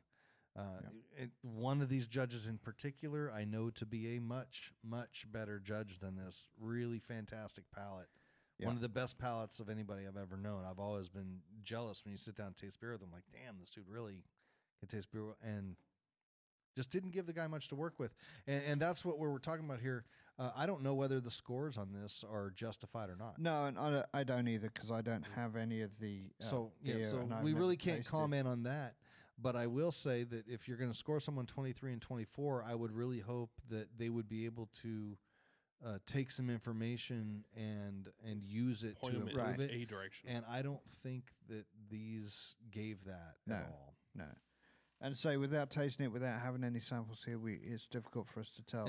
And the example of that would be use more stylistically accurate yeast. So what are we talking? London Ale 3, right. right? Probably. For all they know, so if this guy brewed this beer and that is what he used, and that's what you read about it, that's of no use to you at all. No. He may have used London Ale 3, just wrong temperature or whatever it may have been, but he used the right yeast or he used a yeast that's suitable. Now, I'll walk this back a little bit, too, because the first judge here did say in the mouthfeel that it was very thin, and the overall impression says use more adjuncts and maybe crystal malt. Okay. So there's some valuable feedback Yep. there, Yep. there, because this style Yep. does need to have some mouthfeel to it. Yeah. That's So that's a key my to it. comment earlier was that was the better score sheet, even though it scored it 1 point lower. Well, you know, Yeah. 23, 24. Yeah, there's no that's right. difference No, between that's the two, right. But I really. mean, but that was a better score sheet because that was the one he was going to take more info out of. Mm-hmm. I think that reading these a little bit more, I think they both thought there wasn't enough bitterness in this beer either. But you got to really read them over and over again to get that. So, all right, I think All we're right. at the 2-hour mark here. Are we really? Wow, we've been rattling on. Yeah. We All were right. worried. There's only 3 of us. We were like, can we even do a show? Here Yeah. we go. We rattled on for 2 hours straight. Well, So That's when So it's really we need to take a dangerous. quick pee break again. yeah, we'll take a break here, and We're going to come chicken back nuggets. with the the listen and win phrase. key phrase. yeah. So if you are a Patreon supporter, you're going to have the opportunity to take the key phrase and put it into our Facebook post that Greg put up yesterday, and I think it was yesterday, Yesterday or today. I wanted recently. Yeah. And win a prize. So when we come back, we're going to come to you with that key phrase. We're going to decide what the prize is going to be, and then we're going to talk about some summer brewing stuff. I think we're going to keep it kind of brief, and We'll go from there. Yeah. in the meantime, let the many-colored death melt your face. Again, they do it every week. They're really solid. Jeez.